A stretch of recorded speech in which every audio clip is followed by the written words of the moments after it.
আচ্ছা আমরা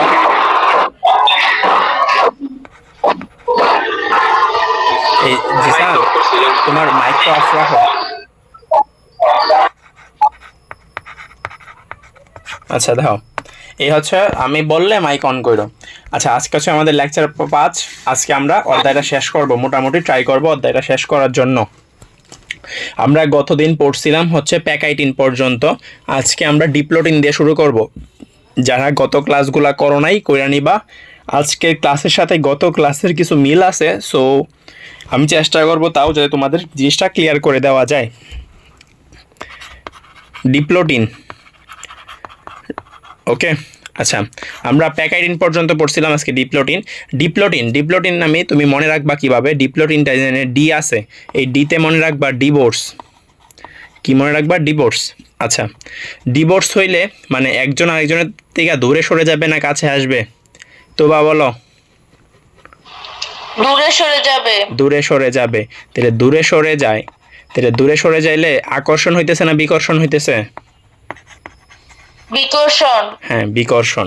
আচ্ছা আমাদের এই ডিপ্লোটিনে আমরা মনে রাখবো ডিভোর্স, এইটা দ্বারাই আমরা পুরা ধাপটা মনে রাখবো। আচ্ছা আমরা প্যাকাইটিনে পড়ছিলাম না ক্রোমোজোম খাটো মোটা হয়, এইটা চলতে থাকে ধারাবাহিকভাবে। তাহলে লাগবা ক্রোমোজোমগুলা আরও খাটো মোটা হয়, আরও খাটো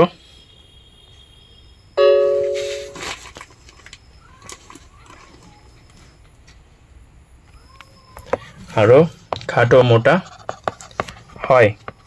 আচ্ছা তাহলে ক্রোমোজোমগুলো আরও খাটো মোটা হয়, এবং ক্রোমোজোমগুলোর মধ্যে কি মানে কি শুরু হয়? বিকর্ষণ শুরু হয়। বাইভ্যালেন্টের ক্রোমোজোমগুলোর মধ্যে বিকর্ষণ শুরু হয়।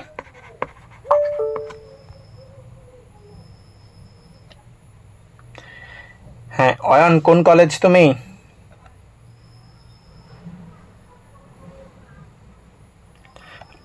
অয়ন তোমার স্পিকারটা দেখো, মাইক একটা অপশান আছে, ওই মাইক অপশানটা তোমার ক্লিক করলেই তোমার ভয়েস আমি শুনতে পারবো। আচ্ছা ওকে, তুমি পরবর্তীতে জানিও তুমি কোন কলেজ। আচ্ছা দেখো আমরা দেখছি কি যে ডিপ্লোটিন মনে রাখবো আমরা ডিভোর্স দ্বারা। ডিভোর্স কি? দূরে সরে যাবে, এটাই লাগবো। দূরে সরে গেলে কি শুরু হবে? বিকর্ষণ। তাহলে বাইভ্যালেন্টের ক্রোমোজোমগুলোর মধ্যে বিকর্ষণ শুরু হয়, গুলোর মধ্যে বিকর্ষণ শুরু হয়। আচ্ছা বাইভ্যালেন্টের ক্রোমোজোমগুলোর মধ্যে বিকর্ষণ শুরু হইলো, তাহলে ফলে হেরা কি হবে? পরস্পর থেকে দূরে সরে যাবে। বিকর্ষণের কারণে ক্রোমোজোমগুলো পরস্পর থেকে দূরে সরে যায়।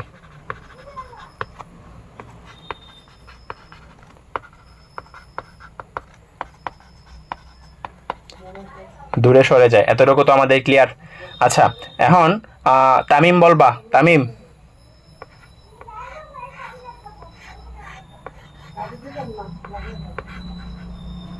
তামিম আসো?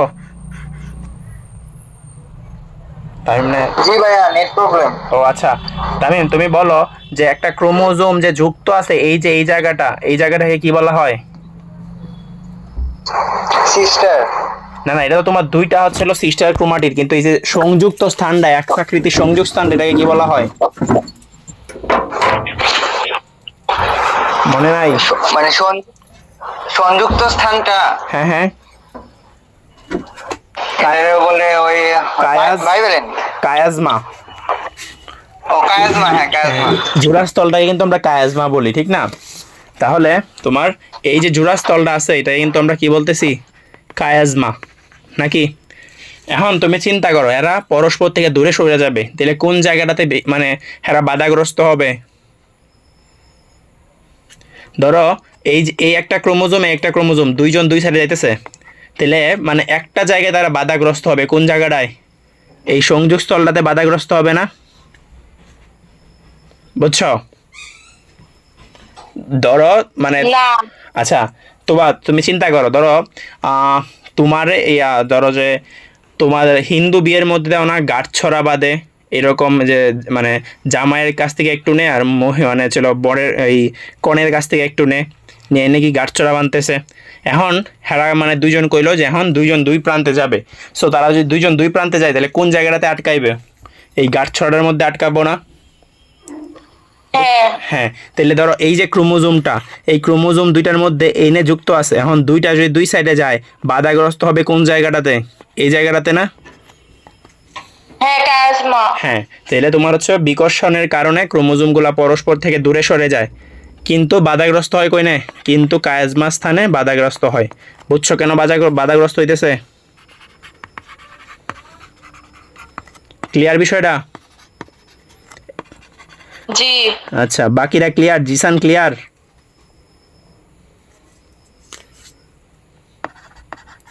স্থানে বাধাগ্রস্ত হয়। আচ্ছা, দাও এই বাধাগ্রস্ত হইল। এখন কথা হচ্ছে এই যে বাধাগ্রস্ত হইতেছে, এইটা তোমার মানে এই বিকর্ষণটা একই সাথে কয়েকটা জায়গায় হইতে পারে। ধরো শুধু যে এই জায়গাটাতে হইলো বিকর্ষণ এরকম না, এনে হইতে পারে, এনে হইতে পারে, এনে হইতে পারে, মানে এমন হইতে পারে পুরোটাতেই হইতেছে, এমনও হইতে পারে কিছু কিছু জায়গায় হইতে পারে। ওকে, তাহলে এই বিকর্ষণ একই সাথে কয়েক স্থানে শুরু হইতে পারে। হ্যাঁ, বিকর্ষণ একই সাথে কয়েক স্থানে শুরু হতে পারে। ওকে, আচ্ছা, এই যে তোমার হচ্ছিল এরা যে বিকর্ষণটা হইতেছে, বিকর্ষণের কারণে যে দূরে সরে যাইতেছে, তাহলে দুইজন দুই প্রান্তে চলে যাইতেছে না? তাহলে এই বিষয়টাকে আমরা বলি প্রান্তীয়করণ। কেন প্রান্তীয়করণ বলতেছি? দুইজন দুই প্রান্তে, দ্যাটস ওয়াই দুই প্রান্তে যাওয়াটার প্রসেসটাকে আমরা বলতেছি কি? প্রান্তীয়করণ।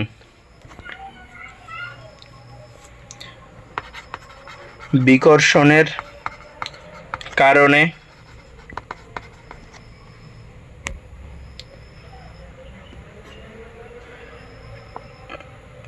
প্রান্তের দিকে সরে যাওয়াকে কি বলে? প্রান্তীয়করণ। ক্লিয়ার এতটুকু? এই এখন পর্যন্ত কারো সমস্যা আছে বুঝতে?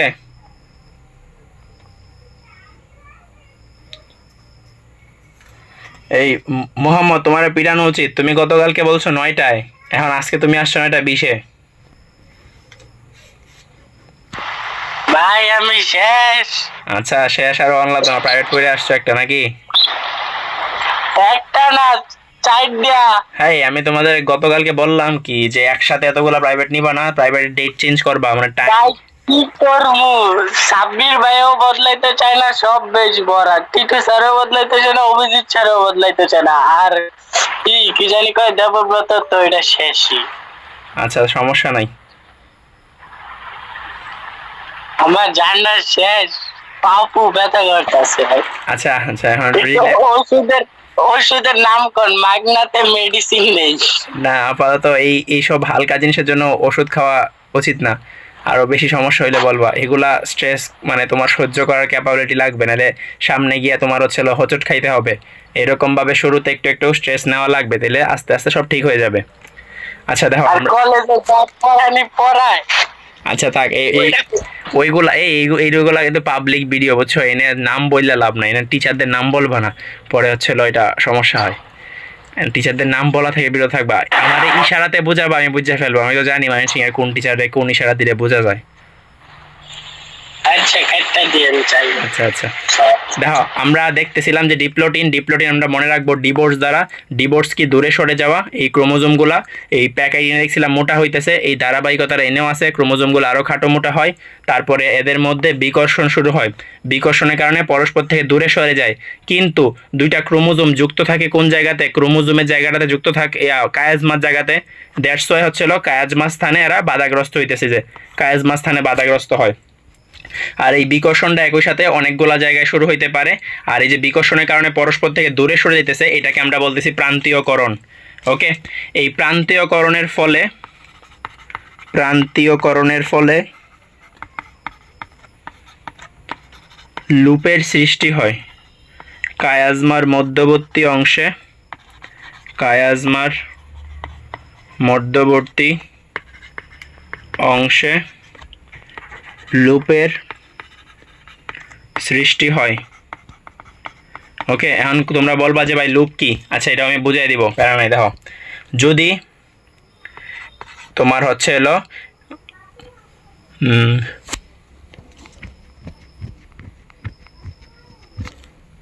তোমার একটি মাত্র কায়াজমা থাকে, একটি মাত্র কায়াজমা থাকলে লুপটি 180 ডিগ্রি বুঝাইতেছি, এবং দুইটি থাকলে লুপটি 90 ডিগ্রি হয়ে থাকে। দেখো জিনিসটা কি, যদি তোমার ধরো একটা কায়াজমা আছে, কায়াজমা মানে কি, এই যে সংযোগ স্থলটা, দুইটা ক্রোমোজোম যে পরস্পর যুক্ত আছে, এই যে সংযোগ স্থলটা, এইটাকে আমরা বলতেছি কি কায়াজমা। এরকম কায়াজমা যদি একটা থাকে তাইলে কি হয় দেখো,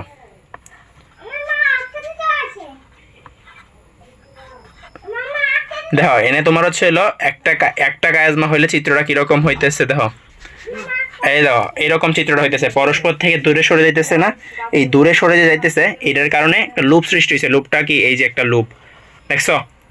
এই তোবা বুঝছো ওই জিনিসটা, চিত্রটা? এই হচ্ছে তোমার। না, ভালো মতো বুঝি নাই। আচ্ছা দেখো, দাঁড়াও দাইতেছি, তাহলে বলবা না। দেখো, এই দেখো তোমার হচ্ছিল যদি একটা ক্রোমোজোম থাকে, দুইটা ক্রোমোজোমের মধ্যে একটা কায়াজমা মানে একটা সংযোগস্থল, তাহলে পরস্পর থেকে দূরে সরে যাইতেছে না, দূরে সরে যাওয়ার কারণে এই আসিল কিরকম, দেখো চিত্রটা ছিল হচ্ছিল এইরকম, এই জায়গাটাতে যুক্ত আছে, এই জায়গাটাতে, ঠিক না, এই জায়গাটাতে যুক্ত আছে। এখন যদি সবটা যদি এইটা ওই সাইডে যাইতেছে, এইটা এই সাইডে যাওয়ার পরে সিনারিওটা অনেকটা এইরকম হয়ে গেছে, বুঝছো? এই যে সংযোগস্থলটা, এই যে সংযোগস্থলটা এক্স আকৃতির, বুঝছো? হ্যাঁ, কিন্তু লুপ কি? এই যে লুপ হচ্ছিল, এই যে এইটাকে আমরা বলতেছি লুপ, এই যে 180 ডিগ্রি। এখন কথা হচ্ছে দুইটা হয় তাইলে কি হবে, দুইটা হইলে দেখো চিত্রটা কিরকম।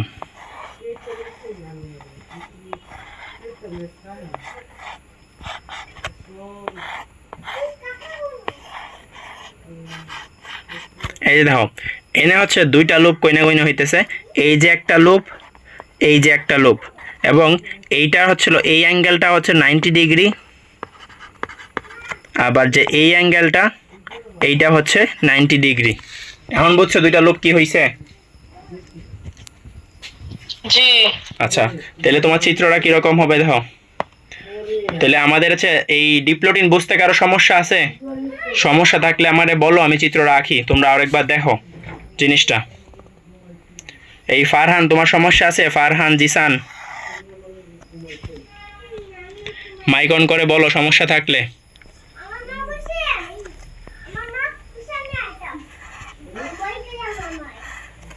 ভাই লুপটা বুঝান। আচ্ছা, বুঝাইতেছি।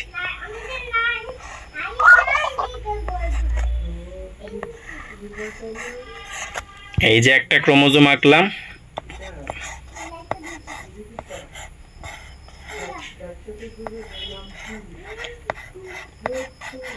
দেখো এই নে হচ্ছিল আমি কায়াজমা কয়টা দিলাম, এই জায়গাটাতে দেখো কায়াজমা দিলাম আমি, এই নে কায়াজমা দিছি দুইটা, এই যে একটা, এই যে একটা, দুইটা, আর এটার মধ্যে একটা দিতে, তুমি চাইলে এটার মধ্যে দুইটা দিতে পারতাম, সমস্যা নাই। এই হচ্ছিল তোমার কায়াজমা দিলাম, কায়াজমার কারণে। আর হচ্ছে চিত্রটা এরকম দিবা, দেওয়ার পরে এই যে, এই যে, এই যে, এই যে, ওকে, এই হচ্ছে চিত্র। এখন হচ্ছে লুপ জিনিসটা কি দেখো, আরেকবার জিনিসটা ক্লিয়ার করি।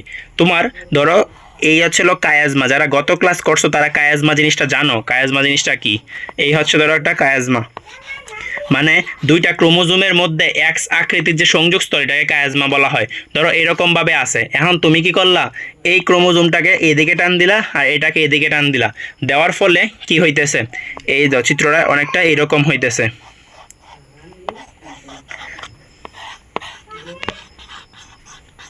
এরকম হইতেছে না চিত্রটা? তাহলে এই নিয়ে হচ্ছে একটা লুপের সৃষ্টি হয়েছে। লুপ মানে কি, তোমরা যখন হচ্ছে চলতরিৎ পড়বা ফিজিক্স সেকেন্ড পেপারে, তখন দেখবা লুপের সূত্র। লুপ মানে হচ্ছে তোমার অনেকটা বলা যায় কি, তোমার হচ্ছে হলো কি বোঝাই, ধরো এই তারের লুপ দেখছো না, মানে অনেকটা সার্কেল শেপ বোঝায়। এইরকম হওয়ার কারণে এনে একটা লুপের সৃষ্টি হয়েছে, যে খায়াজমা স্থানে এনে একটা অ্যাঙ্গেল সৃষ্টি হয়েছে। এই যে অ্যাঙ্গেলটা বা লুপটা, এই অ্যাঙ্গেলটার মান কত? 180 ডিগ্রি। এখন তোমার কায়াজমা যদি দুইটা থাকে তাহলে সিনারিওটা কেমন হইতেছে দেখাই।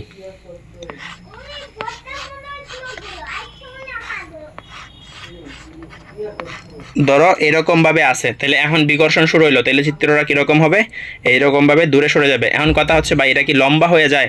না, আসলে লম্বা হয় না। আমি হচ্ছে চিত্রটা তোমাদের যাতে সুন্দরভাবে বোঝা যায় এই জন্য এরকম ভাবে একটা পার্ট লম্বা আঁকছি, তাহলে তোমরা বিকর্ষণটা ক্লিয়ারলি বুঝতে পারবা।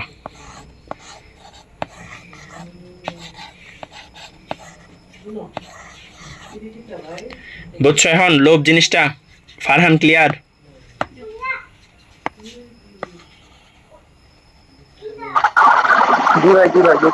আচ্ছা আচ্ছা, তাইলে আমাদের হচ্ছে ডিপ্লোটিনে কারো সমস্যা আছে? অয়ন তোমার সমস্যা আছে?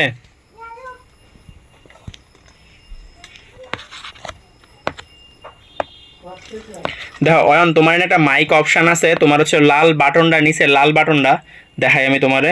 এই ধরো তোমার কাছে এরকম সিনটা আসছে, আসলে এই ধরো নিচের দিকে তাকাও, নিচে লাল বাটনের সাথে ক্যামেরা, ক্যামেরার সাথে দেখো একটা মাইক অন, এই যে এইটা, এই দেখছো এইটা, এইটাতে ক্লিক করলেই তুমি তোমার ভয়েস আমি শুনতে পাবো।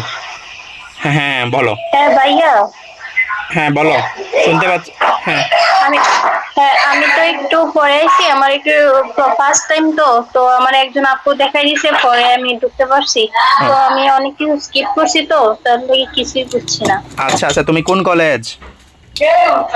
আমি ময়মনসিংহ মিন্টু কলেজ। আচ্ছা মিন্টু কলেজ। আচ্ছা মিন্টু কলেজে অনেকে ক্লাস করেছে, আমি তোমাকে আরেকবার শুরু থেকে বুঝাই দিচ্ছি। তোমার ক্লাসটা তো আমি রেকর্ডেড দিব, একটা ভালো হবে তোমার হচ্ছিল ডিপ্লোটিনটা তুমি হচ্ছিল রেকর্ডেডই কইরো, তাহলে তুমি এই প্রথম থেকে একবার আমি দুইবার বুঝেছি বুঝতে পারবা। এখন যেটা বুঝাইতেছি ডায়াকাইনেসিস, এটা মনোযোগ দ্বারা বুঝো, তাইলেই হবে।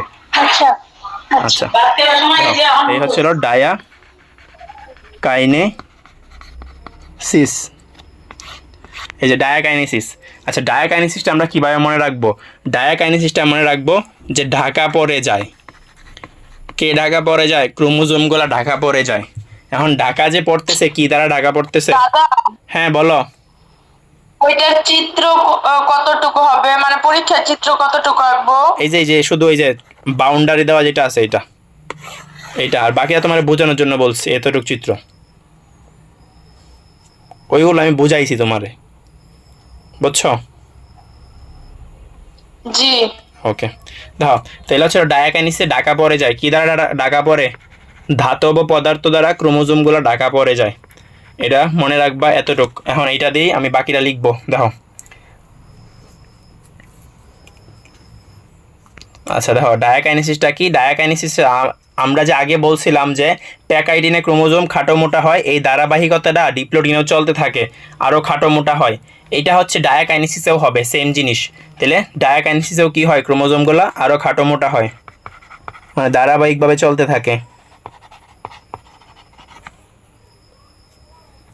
আরও খাটো মোটা হয়। ওকে, তারপর তুমি বলতে পারো যে ভাই প্রান্তীয়করণ কি অফ হয়ে গেছে? না, প্রান্তীয়করণ তখনও চলতে থাকে। প্রান্তীয়করণ, আমি কিন্তু আগের জিনিসগুলো লিখছি, আগের ধাপেরগুলা। প্রান্তীয়করণ তখনও চলতে থাকে। ওকে আচ্ছা, এবং হচ্ছে বাইভ্যালেন্টে যে ক্রোমোজোমগুলো আছে এইগুলার উপর ধাত্র জমা হয়ে এইগুলা কি হয়ে যায়? ঢাকা পড়ে যায়। বাইভ্যালেন্টের প্রতি ক্রোমোজোমের ওপর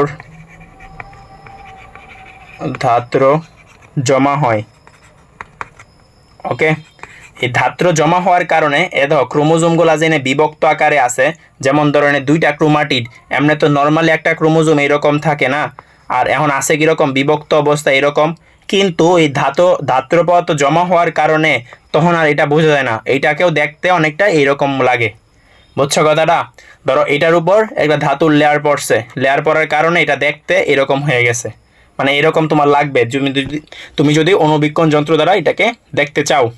তাহলে ধাত্র পদার্থ জমা হয়, ধাত্র জমা হওয়ার কারণে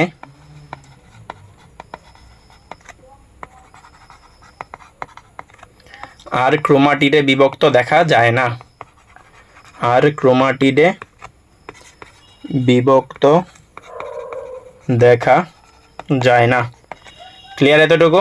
আচ্ছা, এবং তোমার হচ্ছিল বাইবেলে ক্রোমোজোমগুলো আমরা দেখছিলাম যে তোমার হচ্ছিল মাঝখানে থাকে নর্মালি ক্রোমোজোমগুলো, এখন ক্রোমোজোমগুলো তোমার হচ্ছিল পরিধির দিকে চলে আসবে। তাহলে ক্রোমোজোমগুলো এই ধরো আসিল মাঝখানে, এখন চলে আসবে পরিধিতে। ঠিক আছে, ধরো এটা ছিল নিউক্লিয়াস, নিউক্লিয়াসের পরিধি, আর ছিল তো আগে মাঝখানের দিকে, ধরো এরকমভাবে ছিল, এখন এগুলা পরিধির দিকে চলে আসবে। পরিধি কোনটা? এই যে বাউন্ডারি, বাউন্ডারির দিকে চলে আসবে। ক্রোমোজোমগুলা নিউক্লিয়াসের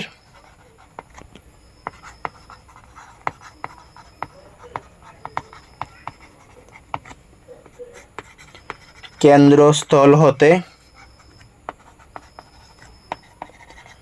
পরিধির দিকে চলে আসে। ওকে, এবং তোমার নিউক্লিয়ার মেমব্রেন এবং নিউক্লিওলাসের বিলুপ্তি ঘটে। নিউক্লিওলাস এবং নিউক্লিয়ার মেমব্রেন, নিউক্লিওলাস কোনটা? তোমার হচ্ছিল নিউক্লিয়াসের মধ্যে আমরা যে ছিল একটা গাঢ় জিনিসটা দেই, এইটা হচ্ছিল নিউক্লিওলাস, আর এটা হচ্ছে নিউক্লিয়ার মেমব্রেন। তাহলে নিউক্লিয়ার মেমব্রেন ও নিউক্লিওলাসের বিলুপ্তি হয়। যখন তোমাদেরকে হচ্ছিল বোটানি প্রথম অধ্যায় পড়াবো তখন জিনিস আরও ক্লিয়ার হবে। নিউক্লিয়ার মেমব্রেন ও নিউক্লিওলাস বিলুপ্ত হয়। ঠিক আছে, এই ডায়াকাইনেসিস কারো প্রবলেম আছে বুঝতে? প্রবলেম হইলে বলো।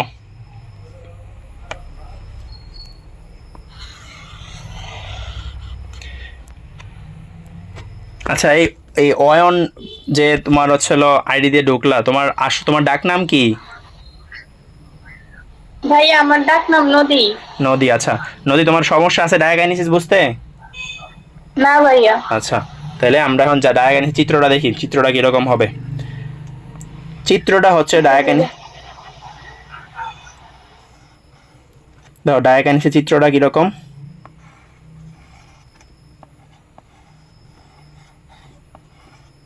দেখো আগের চিত্রের সাথে হুবহু সেম, কিন্তু একটু ডিফারেন্স আছে। ডিফারেন্সটা কোন জায়গায় আমি দেখাইতেছি।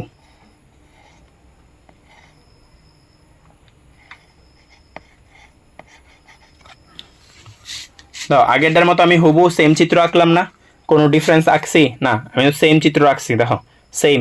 এখন তুমি ডিফারেন্সটা কই আঁকবা? তোমার হচ্ছিল ক্রসিং ওভার ঘটছিল না, এই ছিল তুবা ক্রসিং ওভারের সময় কি হয়েছিল?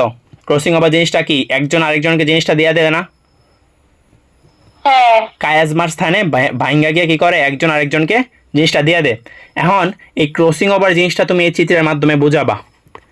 এখন ক্রসিং ওভার জিনিসটা আমি কেমনে বুঝাইছিলাম গত ক্লাসে, তোমাদের দেখাই। লেকচার 4 কাজমার স্থানে ভেঙে গিয়ে একটার অংশ আরেকটার জায়গায় প্রতিস্থাপিত হয়। হ্যাঁ, ইয়েস। চিত্রটা বার করি। এই যে দেখো চিত্রটা, এই দেখছো ক্রসিং ওভারে যে চিত্রটা আমি দেখাইছি, দেখছো? এই দেখো একটা জায়গা দিছি কালো, দেখছো কালোটার কি হয়েছে? ধরো ছিল এরকম, তারপর একবারে হুবু এই জায়গাটায় ভাঙছে। কোন জায়গাটায় ভাঙছে? এই জায়গাটায়। ভাঙার পরে এই কালো অংশটা দিছে সাদারে, আর সাদার অংশটা দিছে কালোরে, পরে চিত্রটা হয়ে গেছে এইরকম। তুমি এখন ডায়াকাইনেসিসে এই চিত্রটা আঁকবা, আইকা তাদেরকে বুঝাই দিবা যে ক্রসিং ওভার আমাদের এইখানে হয়েছিল। দাঁড়াও এখন হচ্ছিল ক্রসিং ওভারটা দেখাই।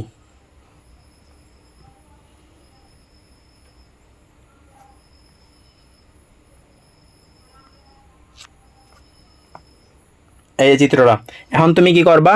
এইটাকে কালো করবা। এই যে কালো করতেছি, কালো করলে এই যে এর যে এই পার্টটা এতটুকু কালো করবা। এই দেখো, তাহলে পরস্পরের অংশের বিনিময় হয়ে গেছে, এটা আমরা বুঝাই ফেলছি। আর এটা সবটাই কালো, আর এটারও সবটা কালো। আর এটার ক্ষেত্রে কি হবে? এটার ক্ষেত্রে এই জায়গাটা কালো, এই যে। এখন কথা হচ্ছিল অনেকের কাছে জিনিসটা ক্লিয়ার না, তারা হচ্ছিল গত ক্লাসটা করলে জিনিসটা আরও ক্লিয়ার হবে। এখন কি হবে? এখন হচ্ছিল এর এই জায়গাটা দিলাম কালো, আর এটার ফুল বডিটা দিলাম কালো। এটা গত ক্লাসে আমি ক্রসিং ওভার খুব সুন্দর করে বুঝাইছি। সো হচ্ছিল গত ক্লাসটা করলেই তোমার হচ্ছিল জিনিসটা ক্লিয়ার হবে। আচ্ছা, মোটামুটি কি বুঝাইতে চাইছি যারা নতুন আজকে তারা তো বুঝছো জিনিসটা। জি ভাইয়া, বুঝতে পারছি। আচ্ছা,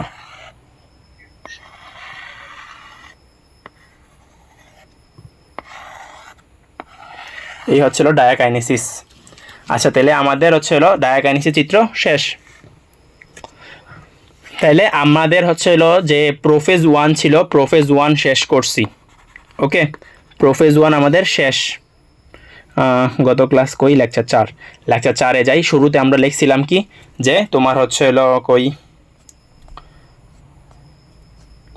এই দাও, তোমার হচ্ছিল মায়োসিস 2 প্রকার, মায়োসিস 1 আর হচ্ছিল মায়োসিস 2।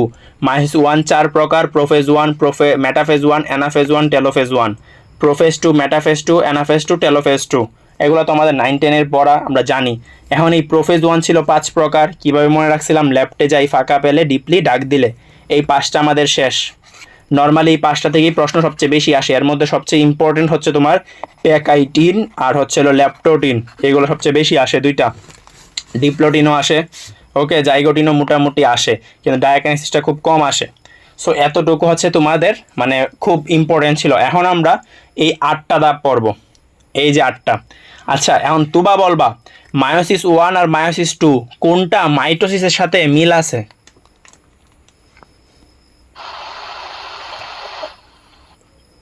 মায়োসিস 1 মাইটোসিসের সাথে মিল না, মায়োসিস 2 মাইটোসিসের সাথে মিল। Yes, very good. দেখো, এই হচ্ছে হলো, হ্যাঁ ঠিক আছে, এবার মানে দিনের পর দিনে কমপ্লিট করে রাখবা। দেখো, আমরা লিখছিলাম যে তোমার হচ্ছিল মায়োসিস 1টা কি, 1টা হচ্ছিল হ্রাসমূলক মায়োসিস আর 2টা হচ্ছিল সমীকরণিক। আমরা জানি সমীকরণিক কোনটা, মাইটোসিস। সো এই মাইটোসিস 2 হচ্ছিল সমীকরণিক। আচ্ছা, এতটুকু আমাদের মোটামুটি আইডিয়া। তাইলে তোমার যদি মায়োসিস 2 যদি তোমার মাইটোসিসের সাথে সাদৃশ্যপূর্ণ হয়, তাহলে এই যে আমি প্রোফেজ 2 লিখলাম, এই প্রোফেজ 2 ওই যে মাইটোসিসে পড়ে আসছিলাম না প্রোফেজ, ওর সাথে মিল থাকবে। ওই যে মাইটোসিসে পড়ে আসছিলাম, যে প্রথম ক্লাসেই না দ্বিতীয় ক্লাসে পড়ে আসছিলাম প্রোফেজ মেটাফেজ, ওই মেটাফেজের সাথে মিল থাকবে। এই অ্যানাফেজ জিনিসটা ছিল তোমাদের যারা আজকে নতুন ক্লাস করতে হবে তাদের কাছে একটু জিনিসটা বোরিং লাগার কথা, কারণ আমি আগের ক্লাসের কথা বলতেছি। ঠিক আছে, আগের ক্লাসে জিনিসটা আমি খুব ক্লিয়ার করছিলাম, যে দ্বিতীয় ক্লাসেই বলছিলাম তোমাদেরকে ছিল মাইটোসিসের 5টা ধাপ পড়াইছিলাম, প্রোফেজ, প্রোমেটাফেজ, অ্যানাফেজ, টেলোফেজ। ওকে, ওই 5টা ধাপের মধ্যে এনে যে টু দ্বারা যেগুলো লেখা আছে এইগুলা মানে ওইটার সাথে মিল সম্পন্ন, এনে এইগুলাও মিল সম্পন্ন, কিন্তু কিছু জায়গায় মিল নাই। ঠিক আছে, এখন হচ্ছিল আমরা এই জিনিসগুলাই পড়ব। আচ্ছা, তাহলে আমরা শুরু করি হচ্ছে তোমার আমরা এখন শুরু করবো হচ্ছিল প্রোফেজ 1 তো শেষ, এখন হচ্ছিল মেটাফেজ। প্রোফেজের পরে মেটাফেজ 1 দ্বারা শুরু করব। ছিল মেটাফেজ 1, ওকে, আর ওই সাইডে ছিল মেটাফেজ 2। যেহেতু দুইটা সেম, মানে এজন্য আমি দুইটা একসাথে পড়াইতেছি। আচ্ছা, তুবা বলো, তুবা না কে বলবা, এই তামিম বলো, তামিম। জি ভাইয়া। আচ্ছা, আমরা মাইটোসিসের ক্ষেত্রে মেটাফেজটা কিভাবে মনে রাখতাম? 2টা ওয়ার্ড দ্বারা মনে রাখতাম। মোটা। হ্যাঁ, মোটা আর মাঝখানে। ইয়েস, ভেরি গুড, মোটা মাঝখানে, এই 2টা জিনিস দ্বারা আমরা মনে রাখতাম। ঠিক আছে, এই হচ্ছিল মেটাফেজ 1, 2, এই 2টাও আমরা এই সেম জিনিস দ্বারাই মনে রাখবো, এই সেম কথাগুলাই লিখবো, এক্সট্রা কিছু লিখবো না। তাহলে কি লিখবো, যে ক্রোমোজোমগুলা, আচ্ছা না, 2 মেরুর মধ্যবর্তী অঞ্চলকে, 2 মেরুর মধ্যবর্তী অঞ্চলকে বিষুবীয় অঞ্চল বলে, অঞ্চলকে বিষুবীয় অঞ্চল বলে, মানে মাঝখানের অঞ্চলটাকে অঞ্চল বলে। এনেও সেম জিনিস লিখবা। 2 ক্রোমোজোমগুলা বিষুবীয় অঞ্চলে, মানে মাঝখানে আর কি, বিষুবীয় অঞ্চলে সজ্জিত থাকে।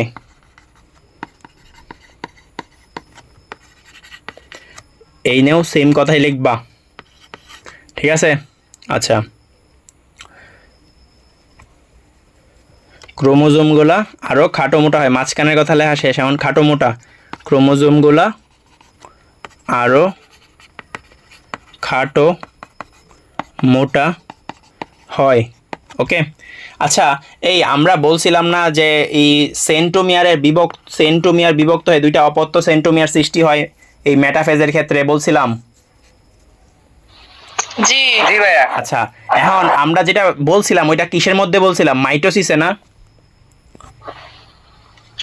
জি হ্যাঁ হ্যাঁ, তাহলে মাইটোসিসের সাথে মিল সম্পন্ন নেই তোমার সবচেয়ে বেশি মিল সম্পন্ন কোনটা, 1 না 2? মাইটোসিস 2 2, হ্যাঁ 2। তাহলে তোমার পৃথকটা কইনে হবে 2-তে না? মানে সেন্ট্রোমিয়ার বিভক্ত কইনে হবে 2 তে 2-তে। তাহলে টুতে আর 1-এ কি হয়? 1-এ আমরা কি দেখছিলাম? পৃথক হয় না?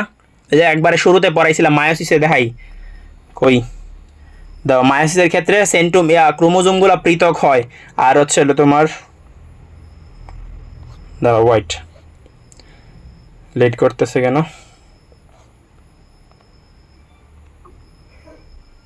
হ্যাঁ আসছে, দেখাই। এই দাও, তোমার আমরা কি দেখাইছিলাম? কই এই যে দেখো, 1-এর ক্ষেত্রে কি হয়? ক্রোমোজোমগুলো পৃথক হয়। আর 2-এর ক্ষেত্রে ক্রোমোজোমগুলো কি হয়? বিভাজন হয় না? দেখছ? বুঝছো কথাটা?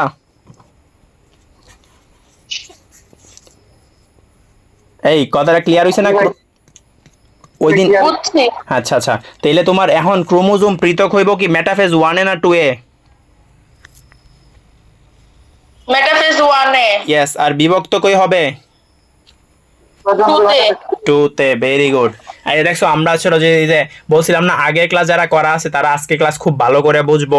আমি কিন্তু গ্রুপে মেসেজ দিছিলাম যে আগের ক্লাসগুলো আজকে কইরা আসতে। দেখো, ক্রোমোজোমগুলো আরো খাটো মোটা হয়। পরে লিখবা যে ট্রাকশন ফাইবারের টানে ক্রোমোজোমগুলোর মধ্যে আর যারা আজকে নতুন তারা মানে এত প্যারা নেওয়ার কিছু নাই, ভয় পাওয়ারও কিছু নাই। তোমরা দেখবা যখন প্রথম ক্লাস করবা তখন দেখবা, মানে প্রথম ক্লাসগুলো কইরা আসবা তখন দেখবা যে এইগুলা তোমার আগে থেকেই মুখস্থ। ক্রোমোজোমগুলোর মধ্যে ট্রাকশন ফাইবারের টানে পৃথক হতে থাকলে এ ধাপের সমাপ্তি ঘটে। পৃথক কিন্তু সম্পূর্ণ হয় নাই, পৃথক হওয়া শুরু হইলেই এ ধাপের সমাপ্তি হয়, এ ধাপের সমাপ্তি ঘটে। আর হচ্ছিল এনে কি হবে? এনে হবে বিভক্ত। এনে কি হয়? তোমার হচ্ছিল এর শেষ পর্যায়ে সেন্ট্রোমিয়ার একেবারে বিভক্ত হয়ে যায়। সেন্ট্রোমিয়ার একবারে বিভক্ত হয়ে যায়। সেন্ট্রোমিয়ার জিনিসটা কি? এই হচ্ছিল ক্রোমোজোম, এইটা হচ্ছিল ক্রোমাটিড, এই যে একটা ক্রোমাটিড, এই একটা ক্রোমাটিড, আর মাঝখানের গোলটা হচ্ছিল সেন্ট্রোমিয়ার।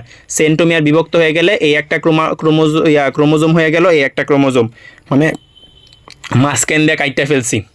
আচ্ছা, এটা তো আমাদের কাছে ক্লিয়ারই। তাহলে সেন্ট্রোমিয়ার একেবারে বিভক্ত হয়ে যায়। আচ্ছা আচ্ছা দাদা হ্যাঁ বলো। দুইটা ক্রোমোজোম মিলে একটা ক্রোমাটিড হয়। না না, দুইটা ক্রোমাটিড মিলে একটা ক্রোমোজোম। আচ্ছা এগুলো না আমার প্যাচ লাগে, 3টা ওয়ার্ড আর কি, ক্রোমোজোম, ক্রোমাটিড আর ক্রোমাটিন তন্তু, এই 3টা না সবসময় গুলায় যায় একদম। আচ্ছা আমি তোমারে বোঝাইতেছি। দেখো, ক্রোমাটিন তন্তু জিনিসটা কি? ক্রোমাটিন তন্তু জিনিসটা হচ্ছে তোমার যখন এটা তোমার হচ্ছিল বিশ্রাম অবস্থায় থাকে, ঠিক আছে, বিভাজন হয় না, তখন দেওয়া চিত্রটা কি আমরা এরকম আঁকি না? এরকম আঁকি না নিউক্লিয়াসটা? হ্যাঁ এইগুলো হচ্ছিল ক্রোমাটিন তন্তু। দেন হচ্ছে যখন তোমার কোষ বিভাজন হবে তখন এই ক্রোমাটিন তন্তুগুলা পেঁচায়া এইরকম হয়। এটা কীরকমভাবে হয় জানো? এইরকমভাবে পেঁচানো থাকে, যা এটা কিন্তু এরকমভাবে পেঁচানো, এই তন্তুগুলা পেঁচায়া এরকমভাবে ক্রোমোজোম হয়েছে, এটা ছিল ক্রোমোজোম। এখন এই ক্রোমোজোম যখন লম্বালম্বিভাবে বা অনুদৈর্ঘ্যভাবে বিভক্ত হবে, এই যে মানে একবারে এরকম স্ট্রেট লাইন বরাবর, তখন এরা চিত্রটা এরকম হয়ে যায়। মানে শুধু মানে বাহুগুলা বিভক্ত হইলো, দুই সাইডে বিভক্ত হয়েছে, হওয়ার কারণে চিত্রটা এরকম হয়েছে, ঠিক আছে। তখন এই ডাইন সাইডে যেটা আছে, ডাইন সাইডেরটাকে বলা হয় একটা ক্রোমাটিড, বাম সাইডেরটাকে বলা হয়, ধরো এইটা হচ্ছিল একটা ক্রোমাটিড আর এইটা হচ্ছিল আরেকটা ক্রোমাটিড। ক্লিয়ার বিষয়টা এখন? বুঝছো? এই হচ্ছে দুইটা ক্রোমাটিড। তাহলে ক্রোমোজোমের মতোই দেখতে। হ্যাঁ, এর মধ্যে কিন্তু যখন ধরো তোমার এটা এরকম অনুদৈর্ঘ্য হলো, এখন ধরো অনুপ্রস্থ বিভাজন হইলো, তখন কিরকম হয়ে যাবে? এরকম হয়ে যেত না দুইটা? তখন এটারে তুমি কি বলবা? ক্রোমাটিড বলবা? এটা ক্রোমাটিড বলবা না, এগুলো তখন অপত্য ক্রোমোজোম বলবা। যখনই এরা আলাদা হয়ে যাইব তখন আর তারা ক্রোমাটিড নাই, ক্রোমাটিডের স্বাধীন কোনো অস্তিত্ব নাই। এরা ছিল মানে দুইটা মিলে ক্রোমোজোমের মধ্যে বিদ্যমান থাকে, মানে ক্রোমাটিডের একটা পার্ট বলতে পারো, ক্রোমোজোমের একটা পার্ট ক্রোমাটিড। বুঝছো? হ্যাঁ, এবার বুঝছি। ওকে, আচ্ছা তাহলে এখন আমরা চিত্রটা আঁকি, যে চিত্রটা কীরকম হবে। মেটাফেজ 1।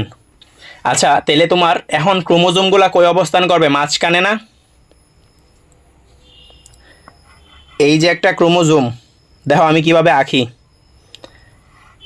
এই যে একটা বাহু, এই যে একটা বাহু, এই যে আরেকটা, এই যে আরেকটা, এই একটা ক্রোমোজোম, আরেকটা ক্রোমোজোম। দেখো আগে তো আমরা এরকমভাবে আঁকছিলাম, এগুলো নিচে দিছিলাম, এখন এই নিচেরগুলা এরকমভাবে উল্টা গেছে। বুঝছো? যেহেতু মাঝখানে থাকবে সবটা এরকম হয়ে গেছে। এই হচ্ছে তোমার একটা জোড়া, আরেকটা জোড়া এই সাইডে আহা লাগবে।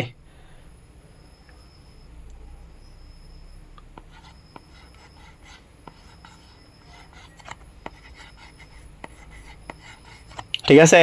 তারপরে এখান থেকে একটা টান দিবা, এখান থেকে একটা টান। এই যে তোমার চিত্র শেষ।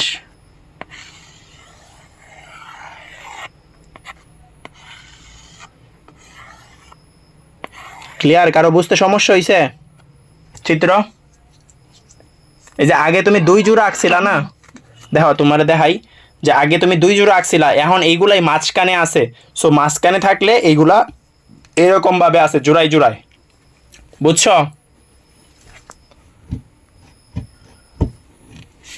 না, মাথার উপর দিয়ে গেছে।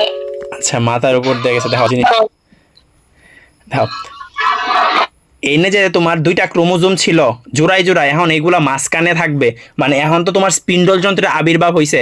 আমরা তোমার ছিল দেখো ইয়ার ক্ষেত্রে চিত্রগুলা কিরকম আঁকছিলাম, মেটাফেজের ক্ষেত্রে নর্মালি এরকম ছিল না চিত্রটা?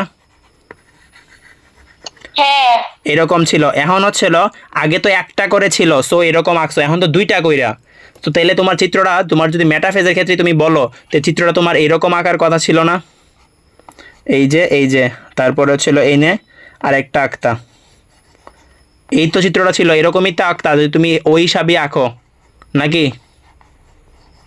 বুঝছো? এখন তো হ্যাঁ। আগে একটা করে ছিল, এখন 2টা করে। আমি এখন এই সেম চিত্রটাই আঁকছি, আমি শুধু মাঝখানে টানগুলা দেই নাই আর কি। এই জন্য তোমার কাছে কেমন অদ্ভুত লাগতেছে। এই মাঝখানে কিন্তু টান আছে, আমি টানগুলা দেই নাই, দিলে চিত্রটা খারাপ দেখা যাবো। বুঝছো? এই জন্য দিছি না এই চিত্র। বুঝছো এখন? হ্যাঁ, এবার বুঝছি। আচ্ছা দেখো তাইলে এখন হচ্ছিল আমাদের মেটাফেজ 1 শেষ, তাহলে মেটাফেজ 2 এর চিত্রটা কীরকম হবে। আচ্ছা এখন তোমরা আমাকে বলো যে মেটাফেজ তোমার 2 এর ক্ষেত্রে কয়টা কোষ আছে? আচ্ছা জিনিসটা দেখো তোমাদের। হ্যাঁ হ্যাঁ, দুইটা কোষ। Yes very good. কারণ কি আমরা তোমার দেখছিলাম না যে একবার মায়োসিস হইলে 2টা কোষ হয়, তারপর দ্বিতীয়বার মায়োসিস হইলে 4টা কোষ হয়। তাহলে যখন মেটাফেজ 1 হয়ে গেছে তখন 2টা কোষ, মানে তোমার মেটাফেজ 1 মায়োসিস 1 কমপ্লিট হয়েছে তখন 2টা কোষ। তাহলে এই মেটাফেজ 2 এর মধ্যে কয়টা কোষ আছে? 2টা না? বুঝছো? হ্যাঁ, দুইটা কোষ। তাহলে দেখো চিত্রটা কিরকম হবে। আচ্ছা যাদের কাছে ক্লিয়ার হয় না আমি বিষয়টা ক্লিয়ার করতেছি। হোয়াইট দেখো, আগেরটা দেখলেই বুঝবা।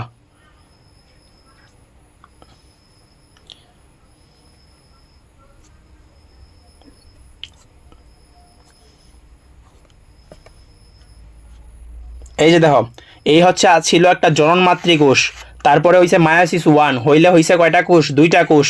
পরে হইছে মায়োসিস 2, পরে হয়ে গেছে 4টা কোষ। তাইলে তোমার হচ্ছিল মায়োসিস যখন তুমি মেটাফেজ 1 যখন আঁকছো তখন একটা কোষ দ্বারাই আঁকছো, যখন 2 মানে 1 এর ক্ষেত্রে একটা কোষ, ঠিক আছে, কিন্তু 2 এর ক্ষেত্রে তোমার এই 2টার চিত্র দেখানো লাগবে না একসাথে। বুঝছো কথাটা? এই চিত্রটাতে 2টা কোষ থাকবে। এখন দেখো চিত্রটা কিরকম হয়। চিত্র কিন্তু সহজ, চিত্র কঠিন না। এখন এই চিত্রটা হবে কার মতো? আমরা যে ওই মাইটোসিসের ক্ষেত্রে যেই মেটাফেজ পড়ছিলাম ওই মেটাফেজের মতো হবে না, কারণ মায়োসিস 2 তো মেটাফেজের সাথে সাদৃশ্যপূর্ণ নাকি?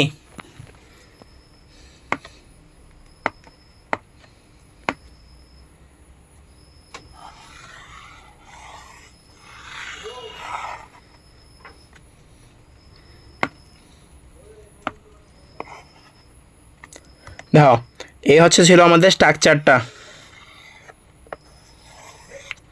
এই ক্লাসিক কঠিন লাগতেছে আজকেরটা?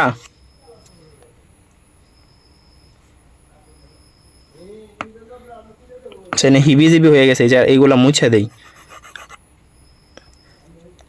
আচ্ছা এই নিচে এইগুলো থাকে, এগুলো পিডিএফে থাকলে বাকিরা বুঝবে। দেখো এখন হচ্ছিল এনে যেটা আছে এনে আমার দুইটা কোষ বানানো লাগবে, তাহলে তুমি কি করবা, এই মাঝখান দিয়ে টান দিবা, বুঝছো? এখন দুইটা কোষ হয়েছে আমাদের, এই যে উপর একটা নিচে একটা। হ্যাঁ আচ্ছা এখন তাহলে তোমার দেখো আমরা মেটাফেজের ক্ষেত্রে কিরকম আঁকছিলাম, মেটাফেজের ক্ষেত্রে চিত্রটা এরকম না? এই যে তোমার মাইটোসিসের ক্ষেত্রে এরকম ছিল না মাঝখানে ক্রোমোজোমগুলা, নাকি? এরকমই তো ছিল। হ্যাঁ। এখন এই চিত্রটাই তুমি একটু উল্টা করে আঁকবা, উল্টা করে আঁকলে কিরকম হবে, তাহলে তোমার জায়গা কম খাবে, এরকম ভাবে আঁকবা, বুঝছো? তাহলে আমি কি এক্সট্রা কিছু আঁকলাম না? আমি তো এই চিত্রটা উল্টা করে রাখছি। এখন এই যে এই উল্টা চিত্রটা আমি ওই নিয়ে দুইবার আঁকবো, আর নাইলে তোমার এইভাবে যদি দাও তাহলে তোমার তো জায়গা কম, একে তো তোমার কোষটাকে তুমি অর্ধেক করে ফেলছো, জায়গা কমায় ফেলছো না। এখন এটার মধ্যে কি তুমি এইভাবে আঁকলে তোমার জায়গা তোমার কাছে শর্ট হয়ে গেছে, তো এইভাবে আঁকাটা বেটার, বুঝছো কেন এইভাবে হ্যাঁ আঁকছি? বুঝতে পারছি। দেখো তাহলে তুমি কি করবা, এই যে এই যে এই যে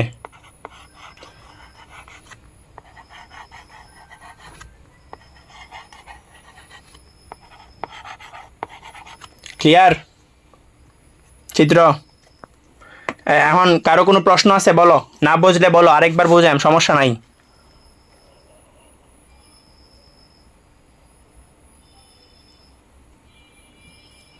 এই কারো প্রবলেম আছে?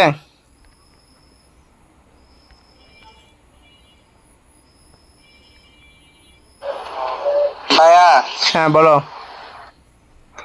কায়াজমা তো সৃষ্টি হয় প্যাকাইটিনে, নাকি কায়াজমা শেষ কি ডিপ্লোটিনে হয়? না তোমার কায়াজমা তো থাকতেই যাবে, কায়াজমা তোমার শেষ হয় না, কায়াজমা কিন্তু একবারে শেষ পর্যন্তই আছে, মানে এই ডায়াকাইনেসিস পর্যন্ত। দেখো আমি কায়াজমা কিন্তু একবারও বাদ দিই না, এই যে সংযোগ স্থলটা কিন্তু আছেই, দেখছো এই যে সংযোগ স্থল আছে, এটার মধ্যেও সংযোগ আছেই, দেখছো? বুঝছো কায়াজমা হচ্ছিল শুরু হইতেছে তোমার প্যাকাইটিনে, সরি জাইগোটিনে, কিন্তু তোমার এটা শেষ হয় না, এটা ডায়াকাইনেসিস পর্যন্ত থাকে।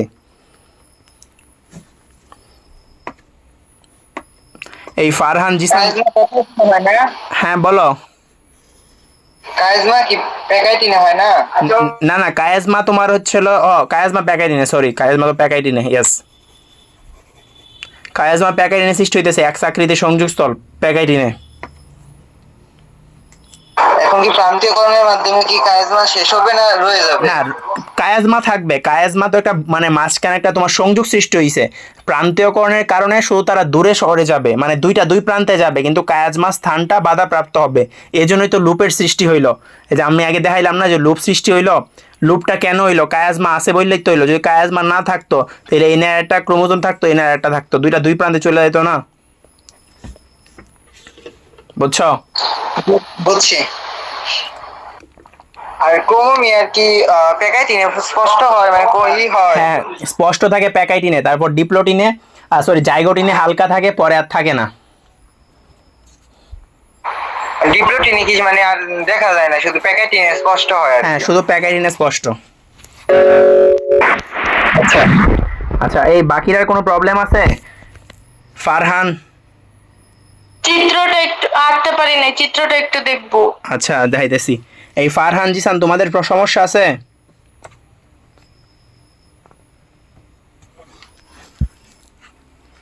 নদী তোমার সমস্যা আছে কোনো? না ভাইয়া। ওকে তাহলে আমরা এখন অ্যানাফেজে যাব, আমাদের মেটাফেজ শেষ, এখন হচ্ছিল অ্যানাফেজ 1 আর হচ্ছিল NF2। দেখো এই NF আমরা কি দ্বারা মনে রাখি? এনাবাস। অ্যানাবাস। এই নদী অ্যানাবাসের নাম শুনছো? আমি অন্য কিছু দিয়ে মনে রাখি ভাই। না ভাইয়া। আচ্ছা অ্যানাবাস হচ্ছে একটা মানে এরা কোন এরা- দুনিয়ার মানুষ? কি কি বলছি কোন দুনিয়ার মানুষ এনাবাস চিনে না? আরে থাক দেখো এই অ্যানাবাস, এই মাইক অফ করো। অ্যানাবাস হচ্ছিল কি, অ্যানাবাস বিখ্যাত হচ্ছে তার গতির জন্য, বুঝছো? এটা ছিল একটা দ্রুত গতির বাস। তুমি এখন ময়মনসিংহ আসছো, এখন আস্তে আস্তে অ্যানাবাস চিনে যাবা। যখন তুমি ময়মনসিংহ থেকে ঢাকা যাবা, এখন অ্যানাবাস হয়তো বন্ধ হয়ে যাবে, যেহেতু তোমার সরকার চেঞ্জ হয়েছে না, অনেক বাস তোমার চেঞ্জ হবে, বুঝছো? এই অ্যানাবাস হচ্ছে নর্মালি ময়মনসিংহ থেকে ঢাকা যাওয়ার জন্য বাসের মধ্যে বেস্ট অপশন, কারণ এটা স্পিড বেশি, তো তাড়াতাড়ি যাওয়া যায়, সার্ভিসও ভালো, গেট লক সার্ভিস। আচ্ছা অ্যাক্সিডেন্টও বেশি হয়। আচ্ছা, ওইটা তো থাকবেই, লাইফে রিস্ক নিতে হবেই, লাইফে রিস্ক না নিলে সামনে যাওয়া যাবে না। দেখো তাইলে আমরা জানি তোমার হচ্ছিল অ্যানাবাস গতির জন্য বিখ্যাত। তাইলে ক্রোমোজোমগুলো আগে ছিল মাঝখানে, আগে কই ছিল? ওই যে মাঝখানে ছিল না, এখন এই দেখো মাঝখানে আছে, এই যে ক্রোমোজোমগুলো মাঝখানে। এখন এরা মেরুতে আসবে, এইগুলাকে বলা হয়, দুইটা প্রান্তকে বলা হয় মেরু, দুই প্রান্তের দিকে এখন আসবে। এটা হচ্ছিল কি হবে? মেরুমুখী চলন, এই জিনিসটাই লিখবো। সো এনে লিখবো কি? হোমোলোগাস ক্রোমোজোমগুলা। আচ্ছা আগে আমরা একটা কথা লিখছিলাম যে দেখো এনে পৃথক হতে শুরু হয়, এখন এটা সম্পূর্ণ পৃথক হবে ক্রোমোজোমগুলো। এই যে জোড়া ছিল না, দেখছো এনে জোড়া আকারে আছে, কিন্তু হগলে পৃথক হওয়া শুরু হয়েছে, এখন দুইটা পৃথক হইব। এই দাও পৃথক হওয়া, তাহলে এনে লিখবো যে ক্রোমোজোমগুলা পৃথক হয়, হোমোলোগাস ক্রোমোজোমগুলা মানে জোড়া বাইঙ্গা যায়, জোড়া বাইঙ্গা পৃথক হয়, হোমোলোগাস ক্রোমোজোমগুলো পৃথক হয়ে যায়। আর এনে কি হইব? এনে হবে সম্পূর্ণ পৃথক, মানে ক্রোমোজোম দুইটা ক্রোমাটিডে সম্পূর্ণ বিভক্ত হয়। সেন্ট্রোমিয়ারের পূর্ণ বিভক্তির মাধ্যমে। এই তোমরা কিন্তু দুইটা একসাথেই নোট করো, আমি যেভাবে নোট করতেছি, তাহলে তোমার হচ্ছে দুইবার মুখস্থ করা লাগবে না। পূর্ণ বিভক্তির মাধ্যমে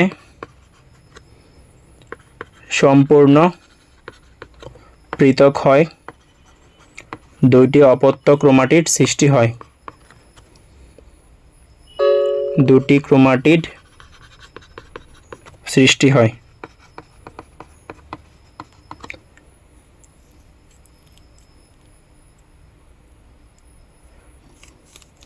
সরি, দুইটা ক্রোমাটিড না, দুইটা ক্রোমোজোম সৃষ্টি হবে, দুইটা ক্রোমোজোম সৃষ্টি হয়, মানে একটা ক্রোমোজোম থেকে দুইটা অপত্য ক্রোমোজোম হয়। আচ্ছা দেখো তাহলে দুইটা অপত্য ক্রোমোজোম হইতেছে, এতটুকু তো আমাদের কাছে ক্লিয়ার। এখন হচ্ছে কি করবে? ক্রোমোজোমগুলোর মেরুমুখী চলন, তাহলে ক্রোমোজোম বিপরীতমুখী দুইটি মেরুর দিকে ধাবিত হয়, ক্রোমোজোমগুলা বিপরীতমুখী দুটি মেরুর দিকে ধাবিত হয়। দেখো এটা কিন্তু তোমার ছিল মেটাফেজের মতো, সরি মাইটোসিসের মতো হুবহু সেম, দুটি মেরুর দিকে ধাবিত হয়। ওইটাতে ক্রোমোজোমগুলা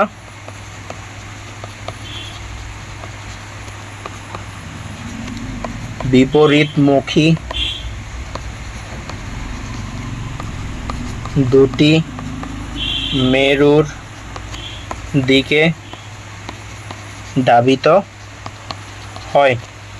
আচ্ছা ধাবিত হইল যখন মেরুমুখী হ্যাঁ বলো। রোগী এখানে হ্রাস পাবে না বৃদ্ধি পাবে? বুঝি নাই। ট্রাকশন ফাইবারের মানে এখানে কি দৈর্ঘ্য হ্রাস পাবে না বৃদ্ধি পাবে? ট্রাকশন ফাইবারের দৈর্ঘ্য, জি আচ্ছা ট্রাকশন ফাইবারের দৈর্ঘ্য তোমার হ্রাস পাবে অ্যানাফেজের ক্ষেত্রে, বুঝছো? মানে এটা আমি মনে বুঝতেছি না, দৈর্ঘ্য হ্রাস পাবে না বৃদ্ধি পাবে, আর কেন পাবে সেটা আমি বুঝতেছি না। আচ্ছা আমি বলতেছি তোমার ট্রাকশন ফাইবারের তোমার দৈর্ঘ্যটা কেন হ্রাস পাইতেছে। ট্রাকশন ফাইবার মানে কি জানো? ট্রাকশন ফাইবার মানে হচ্ছে যে তোমার যেটার মধ্যে মানে যুক্ত থাকে, যেই ফাইবারটার মধ্যে নর্মালি ক্রোমোজোমের সেন্ট্রোমিয়ারটা যুক্ত থাকে, ওইটাকে ট্রাকশন ফাইবার বলি। আমরা দেখে আসছি নাকি? মানে আকর্ষণ তন্তু আর কি। হ্যাঁ, তোমার আকর্ষণ তন্তু বা ট্রাকশন ফাইবার। এখন এই ট্রাকশন ফাইবারটার তোমার হচ্ছে দৈর্ঘ্য কেন হ্রাস পাইতেছে, তোমার এটা যে যখন বিপরীতমুখী চলন হইতেছে তখন এটা দৈর্ঘ্যটা, আর তোমার আমি বলি ধরো এইখান থেকে তো সূচনাটা হয়েছিল তন্তুগুলার, দুইটা মেরু না, ধরো এই একটা মেরু এই একটা মেরু, ধরো এইখান থেকে সূচনা হয়ে এনে আসছিল, এনে ছিল, এখন যখন এটা আস্তে আস্তে সামনের দিকে যাইতেছে তাহলে ট্রাকশন ফাইবারের দৈর্ঘ্য কি হ্রাস পাইতেছে না বাড়তেছে? হ্রাস পাইতেছে। এই যে হ্রাস পাইতেছে, এখন বুঝছো? জি। আচ্ছা, তাহলে মেরুমুখী চলনে তোমার কি হয়, মেরুমুখী চলনে সেন্ট্রোমিয়ারটা কি হয় অগ্রগামী এবং বাহুগুলা অনুগামী। এই যে আমরা যা হুবু লিখতেছি কিন্তু মেরুমুখী চলনে, এই যে তোমার হচ্ছিল ইয়ার মধ্যে যে পইরা আসছিলাম এই মাইটোসিসের ক্ষেত্রে কীরকম দেখো এরকম থাকে চিত্রটা। এখন দাও তাহলে এইটা হচ্ছিল সেন্ট্রোমিয়ার, সেন্ট্রোমিয়ারটা সামনের দিকে আসে না, সো সেন্ট্রোমিয়ারটা হচ্ছিল অগ্রগামী, এবং তোমার হচ্ছিল বাহুগুলা পিছন দিকে মুখ করে আসে, সো বাহুগুলা হচ্ছিল অনুগামী। তাহলে মেরুমুখী চলনে সেন্ট্রোমিয়ার অগ্রগামী এবং বাহুগুলো অনুগামী, এটাও সেম। তারপরে হচ্ছে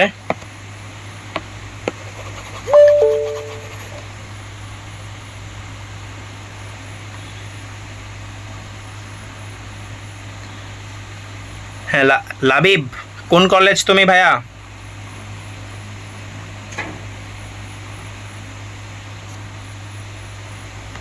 দেখো সৈয়দ নজরুল কলেজ। আরে সেরা, আচ্ছা থাকো। দেখো যদিও এখন যেটা পড়াইতেছি বুঝবা না, পরের ধাপটা থেকে বুঝবা, এটা আপাতত একটু দেখতে থাকো, এটা রেকর্ডেড করে নি ওই জায়গাটা। দেওয়া ছিল মেরুমুখী চলনে সেন্ট্রোমিয়ার অগ্রগামী এবং বাহুগুলা অনুগামী হয়, এবং এই সময় তোমার হচ্ছিল সে ক্রোমোজোমগুলো দেখতে, ফলে ক্রোমোজোমগুলো দেখতে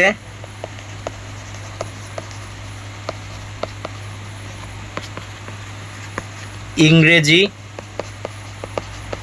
VLJ আকৃতির হয়ে থাকে। দাদা। হ্যাঁ বলো।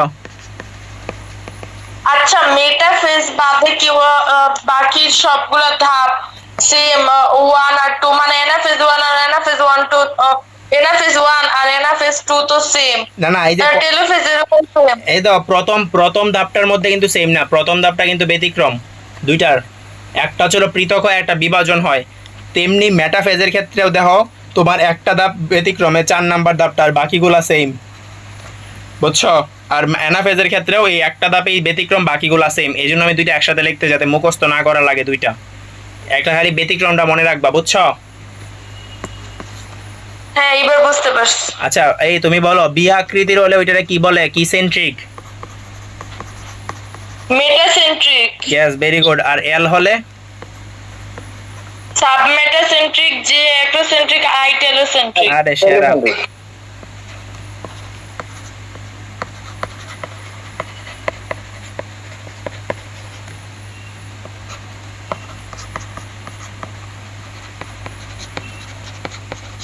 ঠিক আছে, এই সেম জিনিস লিখে দিবা। তাহলে আমাদের অ্যানাফেজ শেষ। অ্যানাফেজ বুঝতে কারো সমস্যা হয়েছে? না ভাইয়া। আচ্ছা এখন চিত্র দেখো।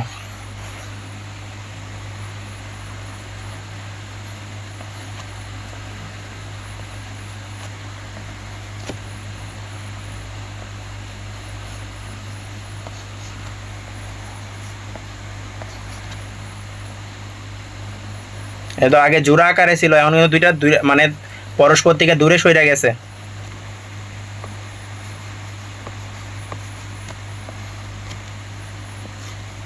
বুঝছো চিত্র বুঝতে কারো সমস্যা হয়েছে? এ তো আগে চিত্রটা দেখো, আগে চিত্রটা দুইটা একসাথে ছিল, এখন হচ্ছিল এই চিত্রটা দুইটা একসাথে ছিল, এখন পরস্পর থেকে পৃথক হয়ে গেছে, মানে দুইটা উপরের দিকে চলে গেছে, মেরুমুখী চলন ঘটছে। এই যে চিত্র, ক্লিয়ার? মাঝখানের তন্তুগুলা কি থাকবে? হ্যাঁ, তুমি আসলে মাঝখানে তন্তুগুলা তখন আস্তে আস্তে বিলুপ্ত হওয়া শুরু হয়, কিন্তু তোমার বইয়ে হচ্ছিল তন্তুগুলা রাইখা দিছে, তুমিও রাইখা দাও, প্যারা নাই। তুমি ডট ডট দিতে চাও ডট ডট দিলেও হবে, সমস্যা নাই। আচ্ছা এই এখন হচ্ছিল এটার ক্ষেত্রে কি হবে, এটার ক্ষেত্রেও সেম চিত্র।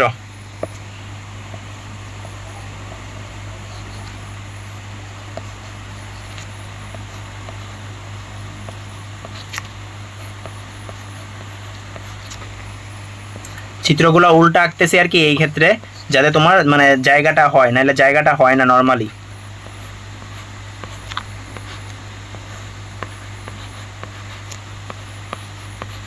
বুঝছো চিত্রটা? দাঁড়াও দেখাই তোমার। আগে হচ্ছিল এইনে, এই দাও এইনে ছিল না, এখন হচ্ছিল ওই সেন্টোমিটারটা মাঝখানে বিভক্ত হইছে, সেন্টোমিটারটা মাঝখানে বিভক্ত হইছে, মাঝখানে বিভক্ত হইছে ওয়া এইটা গেছে এই প্রান্তে, এইটা গেছে এই প্রান্তে, এই যে অপত্য ক্রোমোজোম সৃষ্টি হইছে। বুঝছো ক্লিয়ার বিষয়টা? এই কারো বুঝতে সমস্যা হইছে হইলে বলো, এই ফ্রিলি বলো, সমস্যা নাই বলো। আমি কিন্তু টিচার না, আমি তোমাদের বড় ভাই, আমারে বলতেই পারবা। সমস্যা আছে কারো? না থাকলে আমি সামনের ধাপে চলে যাব। আচ্ছা আমি ধরে নিলাম যেহেতু কেউ কিছু বললো না, সমস্যা নাই। তাহলে টেলোফেজ 1 আর টেলোফেজ 2, তাও আমাদের অধ্যায় কিন্তু প্রায় শেষ। এরপরে আর একটু কথা আছে, এক্সট্রা একটু পড়া আছে, ওইগুলো পড়া লাগবে।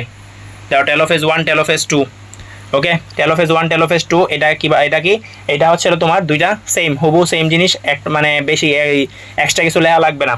সো এনে তুমি লিখবা যে অপত্য ক্রোমোজোমগুলা, এনে অপত্য লেখার দরকার নাই, কারণ এনে তো ক্রোমোজোম সৃষ্টি হয়েছে না, আগের ক্রোমোজোমগুলাই। ক্রোমোজোমগুলা দুই মেরুতে এসে পৌঁছালে এ ধাপের সূচনা হয়। আর এনে শুধু লিখবা অপত্য ক্রোমোজোম, অপত্য ক্রোমোজোমগুলো, বাকি সব লেখা সেম। তারপর 2 নাম্বার লিখবা, আচ্ছা এনে হচ্ছিল স্পিন্ডল যন্ত্রগুলো এখন বিলুপ্ত হওয়া লাগবে, তো তুমি আচ্ছা এর মধ্যে লিখবা যে ক্রোমোজোমগুলার কি ঘটে। আচ্ছা আমরা জানি এই টেলোফেজে ক্রোমোজোমগুলার মানে কি হয়, টান টান মানে এটাকে টান দিতে হয়, ক্রোমোজোমগুলো প্রসারিত হয় না। আচ্ছা একজন, জি ঠিক লম্বা হয়। হ্যাঁ হ্যাঁ হ্যাঁ লম্বা হইতেছে, যেটা ক্রোমোজোমগুলা সরু এবং লম্বা হয়, ক্রোমোজোমগুলা সরু রাইট,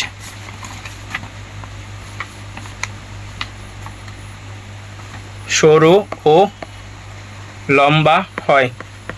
আচ্ছা ক্রোমোজোমগুলো সরু লম্বা হইল, তাহলে ক্রোমোজোমগুলো যদি সরু লম্বা হয়, জল যুজন না বিয়োজন? আমরা জানি প্রোফেজের উল্টা, প্রোফেজে হয় জল কি বিয়োজন, তাহলে এনে কি হবে, জল যুজন। ক্রোমোজোমগুলো জল যুজন হয়। দেখো তোমরা যারা আজকে নতুন তারা দেখতেছো, তাদের কিন্তু মুখস্থ, কারণ তারা আগের ক্লাসগুলো করছে, আগের ক্লাসে এগুলো মুখস্থ করে ফেলছিলাম টেকনিক দ্বারা।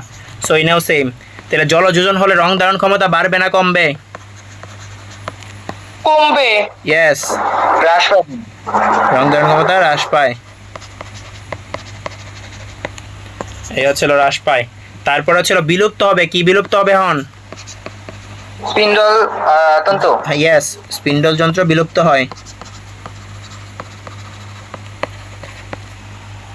আবির্ভাব ঘটবে কিসের?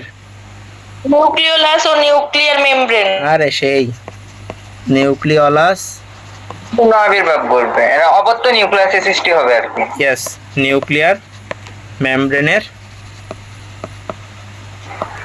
বা এটা তো তাহলে টেলোফেজের একদম সেমই হয়ে গেল। হ্যাঁ সেম সেম, একবারে সেম। হ্যাঁ এই জন্য তো আমি একসাথে, কিন্তু তোমার টিচাররা দেখবা এগুলো আলাদা পড়াইতেছে, তোমার আলাদা আলাদা মুখস্থ করাইতেছে, কিন্তু দিন শেষে দুইটা সেমই। তুমি এইগুলা লেখা দিয়ে আসো, তোমার যদি কেউ কাটে আসে আমারে ধরবা। আচ্ছা এতটুকু তো ক্লিয়ার। এখন চিত্র, চিত্র তো খুবই সহজ।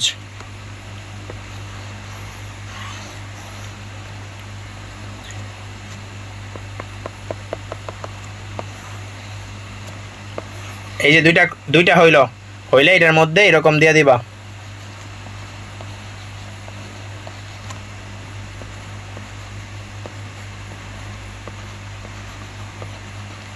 আচ্ছা তুমি ছিল, দেখো তুমি ক্রোমোজোমগুলো আগে তো এরকম ভাবে ছিল না, সো আমি এরকম ভাবে দিছি, তুমি চাইলে অন্যভাবে দিতে পারো, প্যারা নাই। এটাও এরকম ভাবে দিই, সবগুলা সেম ভাবেই দিই, ঠিক আছে। আর হচ্ছিল নিউক্লিওলাস, নিউক্লিওলাস দেওয়া লাগবে না, এই একটু ডট দিয়ে দিবা। এই নিউক্লিওলাস, এই হচ্ছিল নিউক্লিওলাসের পুনরাবির্ভাব ঘটছে। আচ্ছা এখন আমারে বলো যে এইটার মধ্যে দুইটা কোষ সৃষ্টি হয়েছে, এটার মধ্যে কয়টা নিউক্লিয়াস সৃষ্টি হবে?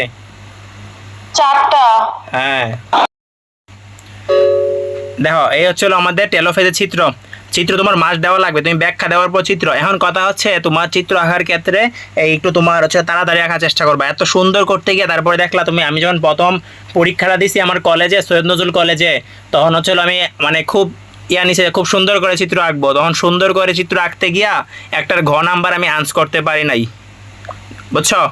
এই জন্য হচ্ছিল এত সুন্দর চিত্র আঁকতে গিয়ে সময় নষ্ট করবা না, যাতে সময় মানে তুমি সব আঁকতে পারো। কিন্তু যদিও তোমার হচ্ছিল তখন আমি বায়োলজিতে হাইয়েস্ট পাইছিলাম একটা আন্স না করেই, বুঝছো? নর্মালি হচ্ছিল যারা সৈয়দ নজরুলে আসো না, বুটানি প্রশ্ন সহজ হয়, বুঝছো? কিন্তু জিওলজি প্রশ্ন একবার মানে একটু হার্ড হয় অনেক। সমস্যা নাই, আমি তোমাদেরকে মানে সৈয়দ নজরুলে টপ করার জন্য কি কি লাগে মানে জিওলজির মধ্যে ওইটা আমি জানি, বুঝছো? আমি তো মানে ভালো করে আসছি। সো এই প্যারা নাই, আমি তোমাদেরকে মানে একটা অধ্যায় শেষ হলে আমি বললা দিব যে সৈয়দ নজরুলে কি কি আসে, বা অন্যান্য যে কোনো কলেজে যে কোনো কলেজে হ্যাঁ মানে আমি যেটা বলবো এর বাইরে কিছু আসবে না, আমি বললা দিব যে এইগুলো আসবে, এর বাইরে কিছু আসবে না। 50 একদম। হ্যাঁ হ্যাঁ ওইগুলো ছিল প্যারামাই, 50 সব কলেজেই 50-এ হবে। আচ্ছা তাহলে আমাদের শেষ টেলোফেজ 1-2। এখন হচ্ছিল মায়োসিসের গুরুত্ব।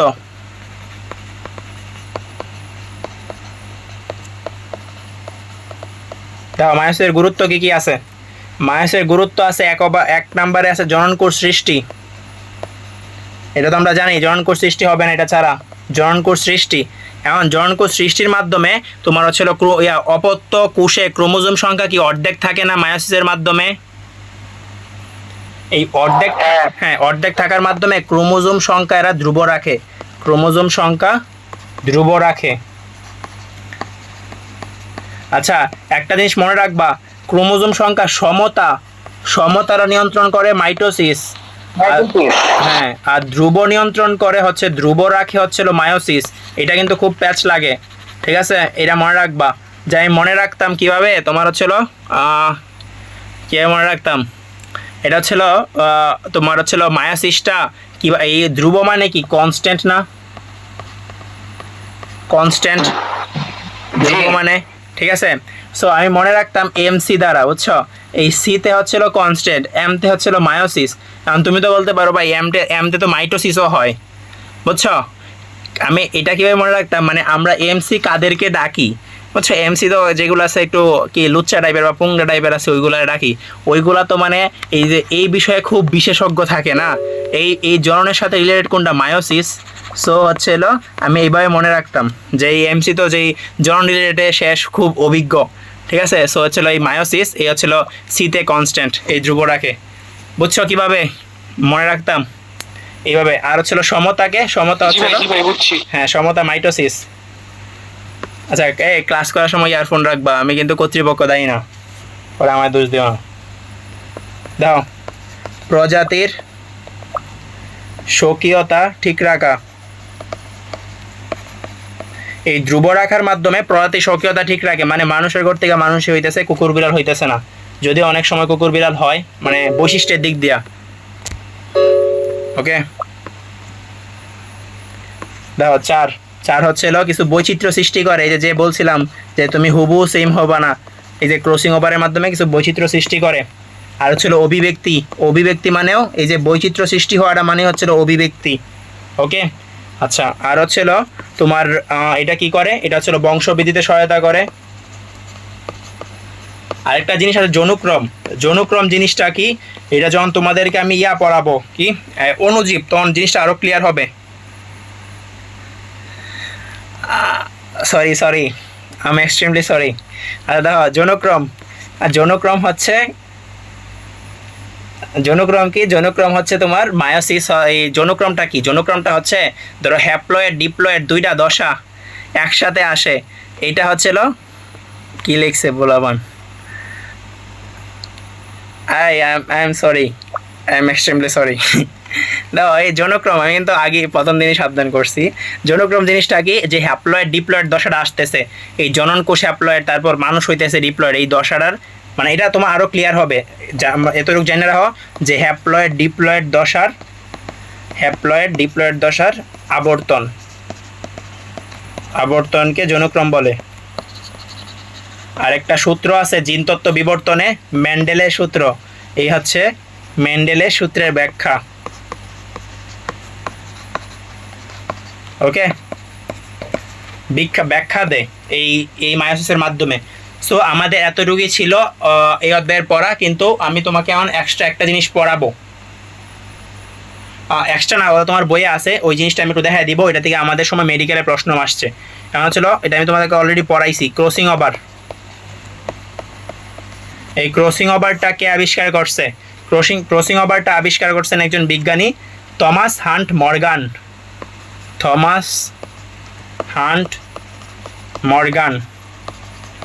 ওকে, থমাস হান্ট মর্গান। তিনি কই আবিষ্কার করছে? এটা আবিষ্কার করছে ভুট্টা উদ্ভিদে। ক্রসিং ওভার প্রথম আবিষ্কার করছে ভুট্টা উদ্ভিদে।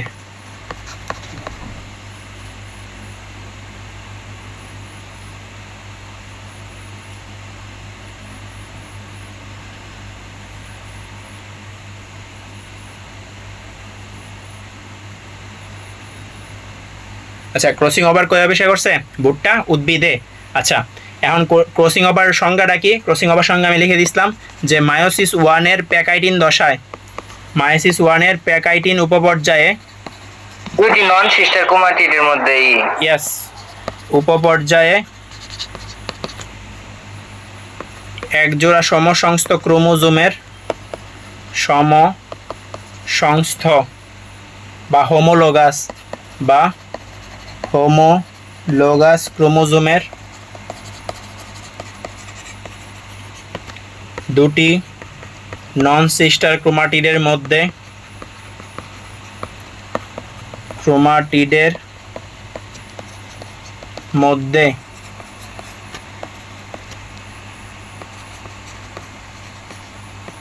একই মধ্যে অংশের বিনিময়কে ক্রসিং ওভার বলে। ওকে, এতটুকু। এখন কথা হচ্ছে যে আমরা ক্রসিং ওভার জানি যে একটা জায়গায় ভেঙে গিয়ে হইতেছে, ভেঙে গিয়ে তারপরে জোড়াটা লাগে নাকি। এখন যে এই ভাঙার কাজটা কে করে? একটা এনজাইম করে। এনজাইমটার নাম কি জানো কেউ? এনজাইমটার নাম হচ্ছে না, এন্ডোনিউক্লিয়াস। আর হচ্ছিল তোমার জোড়া লাগার কাজটা কে করে জানো? দেখো, জোড়াকে লাগায় মানে লাইগেজ। জোড়া লাগায় লাইগেজ। তাহলে ভাঙতেছে একই স্থানে কে? এন্ডোনিউক্লিয়াস একই স্থানে ভাঙে। তারপর পরস্পরের অংশে জোড়া লাগায় কে? লাগায় লাইগেজ। মনে থাকবে?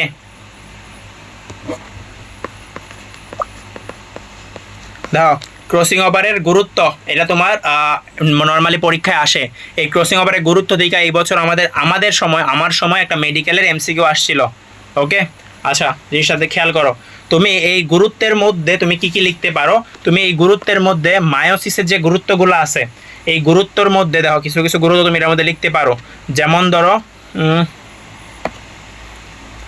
তুমি এটা লিখতে পারো, প্রজাতির স্বকীয়তা ঠিক রাখা, বৈচিত্র্য সৃষ্টি, অভিব্যক্তি, এই জিনিসগুলো লিখতে পারো। এটার মধ্যে লিখতে পারো। আর কি লিখতে পারো? আর লিখবা, এক হচ্ছে তোমার বৈশিষ্ট্যগত পরিবর্তন সাধন। তারপর হচ্ছে তোমার নতুন পরিবেশে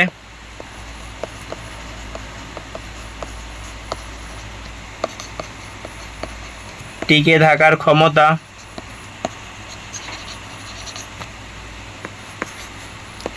বৈচিত্র্য সৃষ্টি,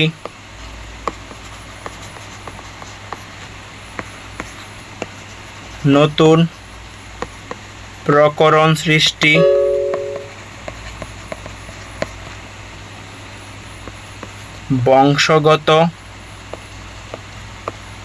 বংশগতিতে পরিবর্তন,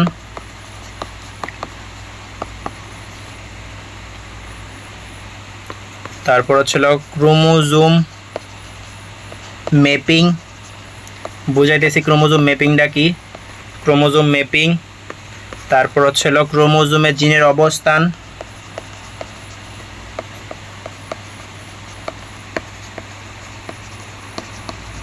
আর হচ্ছে জেনেটিক ম্যাপিং।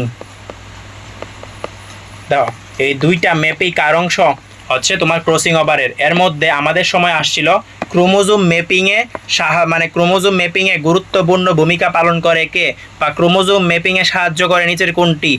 তুমি বিশ্বাস করবা না, এত সহজ জিনিসটা অনেকে মায়োসিস দাগায় আসছে, কিন্তু এটা মায়োসিস না, এটা কি, এটা হচ্ছে তোমার মাইটোসিস। এই ক্রোমোজোম ম্যাপিং দেখা যায়, বুঝছো, এটা মেডিকেলে আসছিল ম্যাট।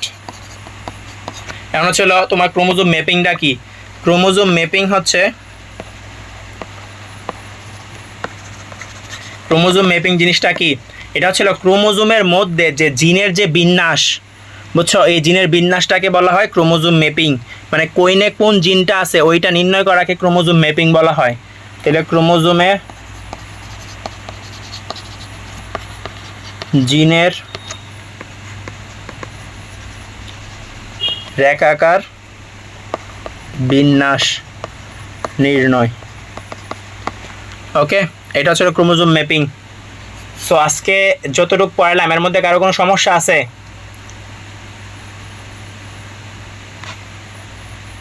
আচ্ছা, এমন হচ্ছিল আমাদের আজকে লাস্ট টপিক।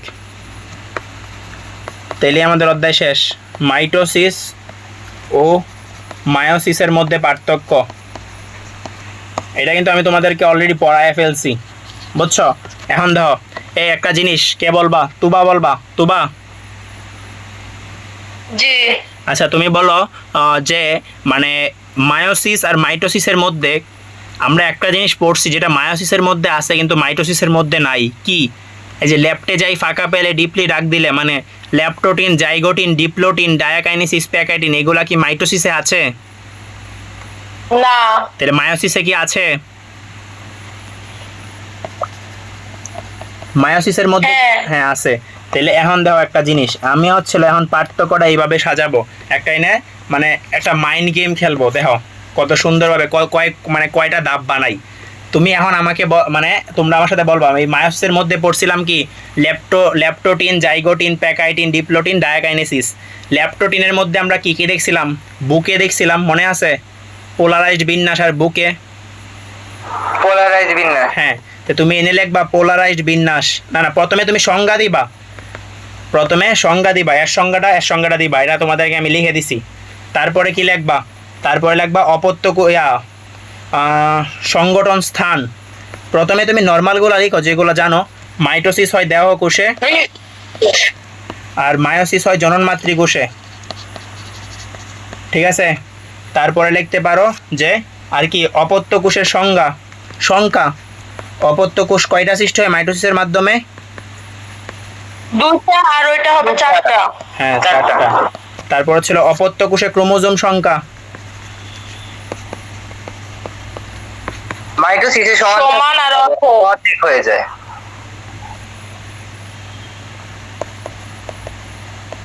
মাতৃকোষের সমান আর অর্ধেক। ওকে, এতটুকু ছিল আমাদের মানে নর্মালি জানা জিনিসগুলোর মধ্যে। এখন হচ্ছিল আমরা ওই গেমটা, মাইন্ড গেমটা খেলবো, যেটা তোমার বন্ধুরা মানে যখন প্রশ্নটা আসবে তখন কবে মানে বলবে যে এই এত সহজ প্রশ্ন আসছে আজকে, মানে স্যার কী খায়া প্রশ্নটা করলো, এত সহজ প্রশ্ন করছে। কিন্তু যখন লিখতে যাবে তখন এইগুলো লেখাল সে লিখতে পারবে না, সে এখানে আটকে যাবে যে আর কি আর কি আর কি। তুমি এনে কি করবা? তুমি ল্যাপটোটিন থেকে শুরু করবা। ল্যাপটোটিনে তুমি প্রথমে দেখছিলা কি ক্রোমোমিয়ার, লেখবা এনে দেখা যায় না, এনে সব না, আর এটাতে দেখা যায়, এটাতে সব হবে, বুঝছো। কারণ তো এই ক্রোমোমিয়ার তো ল্যাপটোটিনে দেখা যায়, ল্যাপটোটিন তো মাইটোসিসের মধ্যে নাই, এই মায়োসিসের মধ্যে আছে নাকি, বুঝছো। তারপর হচ্ছিল বুকে দেখা যায় না, দেখা যায়। তারপর লিখবা পোলারাইজড বিন্যাস। দেখো আজকে কয়টা বানাই পার্থক্য, দেখা যায় না, দেখা যায়। তারপর আমাদের ল্যাপটোটিন শেষ। জাইগোটিনের মধ্যে কি কি হয়? জোড়া বাঁধে, জোড়া বাঁধাকে বলা হয় সিনেপসিস। আর বাইবেলেন সিনেপসিস দেখা যায় না দেখা যায়, তারপর বাইভ্যালেন্ট দেখা যায় না দেখা যায়। দেখছো কয়টা বানাইতেছি। তারপরে শেষ প্যাকাইডিন। প্যাকাইডিনে কি কি দেখা যায় বলো? কায়াজমা সৃষ্টি হয়, কায়াজমা টেট্রাড। টেট্রাড সৃষ্টি হয় না, আর এটার মধ্যে সৃষ্টি হয়। দেখছো কয়টা বানাইতেছি। তোমারও তো যতক্ষণ টাইম আছে ততক্ষণ লিখতে থাকবা। তারপরে কি কায়াজমা, তারপর হচ্ছিল ক্রসিং ওভার নাকি, তারপরে হচ্ছিল তোমার প্রান্তীয়করণ,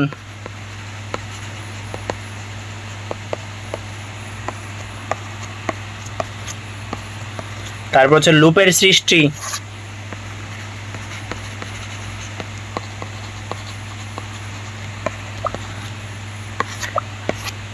এই বুঝতেছো কারো সমস্যা হইতেছে?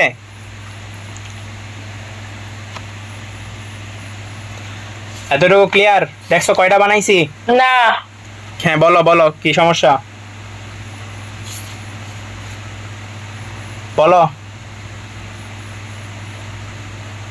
বলছি সমস্যা নাই। ও আচ্ছা, তারপরে এই এখন যেগুলো আমি লিখে দিব এগুলা মুখস্থ করবা। কি করবা? মুখস্থ। এগুলো মাস্ট, আমি লাল খাইতে লিখে দিই, এগুলো মুখস্থ রাখবা। ইন্টারফেস পর্যায়, এটা হচ্ছে দীর্ঘস্থায়ী,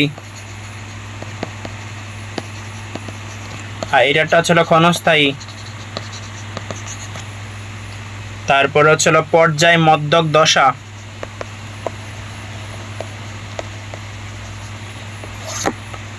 পর্যায় মধ্যক দশা এটা হচ্ছে দীর্ঘস্থায়ী, আর এটা হচ্ছিল স্বল্পস্থায়ী। তারপর ডিএনএ রেপ্লিকেশন। এই একজন বলো তোমার মাইটোসিসের ক্ষেত্রে ডিএনএ রেপ্লিকেশন হয় কোন ধাপে? কোষচক্রের কোন ধাপে হয়? এস ধাপে। এস ধাপে।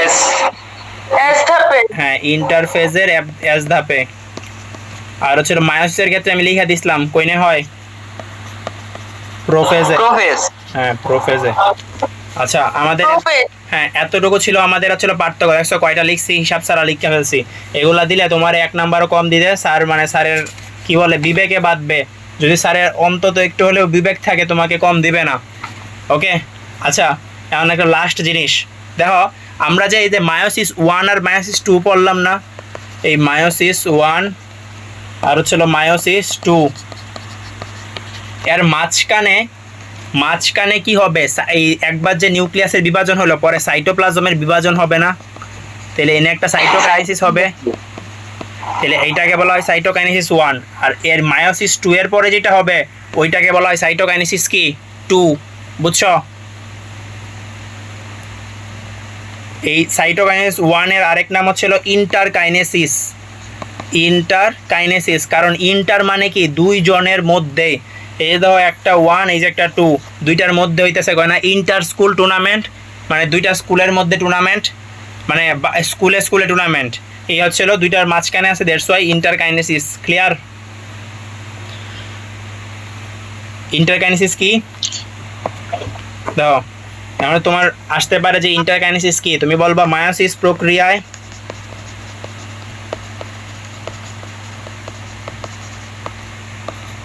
নিউক্লিয়াসের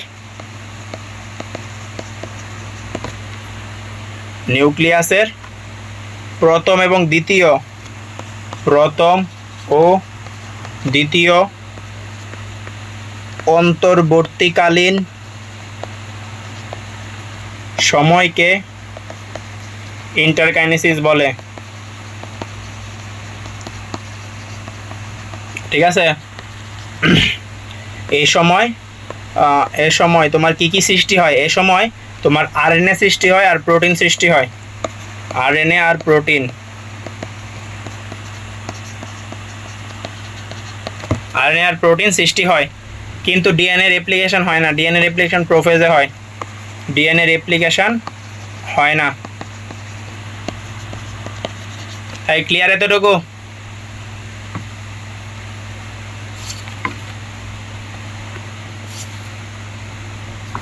এই কারো কোনো সমস্যা আছে বলো। না ভাইয়া। আচ্ছা এই আমরা একটা জিনিস তোমার হচ্ছিল যে যদিও এই কথাটা এই অধ্যায়ের পড়া না কিন্তু তাও তোমার বইয়ে আছে বইলা দেই, এটা হচ্ছিল প্রথম অধ্যায়ের পড়া। পেঁয়াজ, পেঁয়াজ আমরা একজনকে কি করতে বলি? ছুলো বলি না? পেঁয়াজ কি করো? ছুলো, বুঝছো? তাহলে পেঁয়াজের ক্রোমোজোম সংখ্যা কত হবে? ক্রোমোজোম সংখ্যা, এই মানুষের ক্রোমোজোম সংখ্যা কত বলো? 23 জোড়া 46। হ্যাঁ, আমরা বলি পেঁয়াজ কি ছুলো, এতে মনে রাখবা পেঁয়াজের ক্রোমোজোম সংখ্যা 16। পেঁয়াজ ছুলো, ক্রোমোজোম সংখ্যা 16। পেঁয়াজ কি করে? মানুষ ছুলে, 150 ক্রোমোজোম সংখ্যা 16। পেঁয়াজ ছুলো, ক্রোমোজোম সংখ্যা 16। মনে থাকবে? জি। আচ্ছা এখন তোমরা আজকে যারা আসো ক্লাসে বলো, আজকে ক্লাসের মধ্যে কারো কোনো প্রবলেম আছে?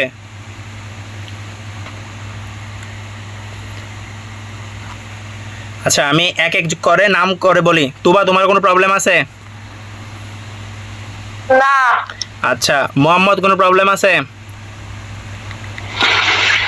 সবই বুঝছি, কিছু কিছু প্রবলেম আছে, সকালে বুঝা যাবো আরেকবার ক্লাস দেখলে, এখন মাথার উপর দিয়ে সব যাইব। আচ্ছা নোট করার সময় তারপরও যদি সমস্যা হয় আমাকে তোমার হচ্ছিল বললো, প্যারা নাই, ইনবক্সে বলবো, আমি বুঝাই দিব। আচ্ছা আচ্ছা ফারহান, প্রবলেম আছে? ভাইয়া আমি তো এর আগের ক্লাসগুলো করি নাই, আজকে হালকা বুঝলামই, এর আগের ক্লাসগুলো আবার রিপিট করলাম। আচ্ছা শোনো, তোমার হচ্ছিল এই অধ্যায়ের পরীক্ষাটা, যেহেতু তোমরা আজকে আজকে নতুন, আমি ভাবছিলাম এই অধ্যায়ের পরীক্ষাটা সামনে দিয়ে দিব, কিন্তু তাই আজকে ভাবলাম যে পরীক্ষাটা তোমার শনিবারে দিই না শুক্রবারে দিব? শুক্রবারে দিই পরীক্ষা। শনিবারে দেন ভাই, শনিবারে দিলে ভালো হয়। আচ্ছা তাহলে তোমার পরীক্ষা শনিবারে, কিন্তু আজকে কি বার গেল? আজকে তো মঙ্গলবার, তাহলে তোমার হচ্ছিল বৃহস্পতিবারে কিন্তু তোমাদের ক্লাস আছে। এই অধ্যায়ের আমি সিকিউ সলভ করব, বুঝছো? এই অধ্যায়ের সিকিউগুলো তুমি কিভাবে সলভ করবা এগুলো দেখাবো, ঠিক আছে? জি ভাই। আচ্ছা এই ক্লাসে করবা। এই নদী, তোমার কোনো প্রবলেম আছে? না ভাইয়া। আচ্ছা আগের ক্লাসগুলো কইরা নিও শুক্রবারের মধ্যে। শুক্রবারে একটা ছোটোখাটো পরীক্ষা দিবা, পরীক্ষাতে ভালো করলে তোমাদের জন্য আমি কিছু গিফট রাখবো। তামিম, তামিম প্রবলেম আছে কোনো? শুক্রবারে? হ্যাঁ হ্যাঁ শুক্রবারে। পরীক্ষা? দাদা শুক্রবার না আমার অনেক চাপ থাকে, ফার্মগেট যেতে হয়, তো অন্য দিন দিলে ভালো হইতো। ও আচ্ছা, ওই তো শনিবারে বললো, শনিবারে পরীক্ষা দিলে। আচ্ছা। আচ্ছা আর নদী, নদী তো বললাই। তামিম প্রবলেম আছে? না ভাইয়া প্রবলেম নাই ভাই, শনিবার একটু মানে 8টার পরে পরীক্ষাটা দিয়েন। আচ্ছা 8টার পরে দিব না। আচ্ছা এখন হচ্ছিল আমি তোমাদেরকে লিখা দিই, ভিডিওটা আপলোড করেন। আচ্ছা এই ভিডিওটা আপলোড করতে ধরো আমার হচ্ছিল আরো 1 ঘন্টার মধ্যে আমি দিয়ে দিব, 1 ঘন্টার মধ্যেই পাওয়া যাবা। আচ্ছা এই অধ্যায়ের সিকিউ এর পার্ট কি কি আছে? হ্যাঁ পিকচারগুলো দিয়ে অন্য দিনের মতো। পিকচারগুলো এখনই দিয়ে দিব। আচ্ছা আমি সিকিউ এর পার্টগুলো লিখে দিই। অধ্যায়ের সিকিউ কি কি আছে? তোমার একই হচ্ছিল কোষচক্র আসতে পারে খ নাম্বারের জন্য, ঠিক আছে? তারপরে আছে তোমার হলো এই অ্যামাইটোসিস, মাইটোসিস আর মায়োসিস সংজ্ঞা আসতে পারে ক নাম্বারে। মাইটোসিস মায়োসিস সংজ্ঞা ক নাম্বারে, ঠিক আছে? আর গগর জন্য কোনগুলো ইম্পর্টেন্ট আছে? গগর জন্য এটার মধ্যে ক্রসিং ওভার, মানে যে যে সংজ্ঞাগুলো আমি পড়াইছি ক্লাসে এইগুলো, আর বাইরে কিছু নাই। গগর জন্য কি কি? তোমার মাইটোসিসের 5টা ধাপ, প্রোফেজ, প্রোমেটাফেজ, অ্যানাফেজ, টেলোফেজ, 5টা ধাপ চিত্রসহ, খুবই ইম্পর্টেন্ট। তারপরে হচ্ছিল প্রোফেজ 1-এর 5টা ধাপ, লেফটে যাই ফাঁকা পেলে ডিপলি ডাক দিলে 5টা ধাপ চিত্রসহ। আর আজকে এই ধাপগুলো পড়াইলাম 1 2 1 2, এগুলো এত ইম্পর্টেন্ট না, এগুলো এত সিকিউয়ে আসে না, ওকে? এগুলো লেস ইম্পর্টেন্ট। আর কি আছে? আর হচ্ছিল ক্রসিং ওভারের গুরুত্ব, ক্রসিং ওভার, মাইটোসিস মায়োসিসের গুরুত্ব,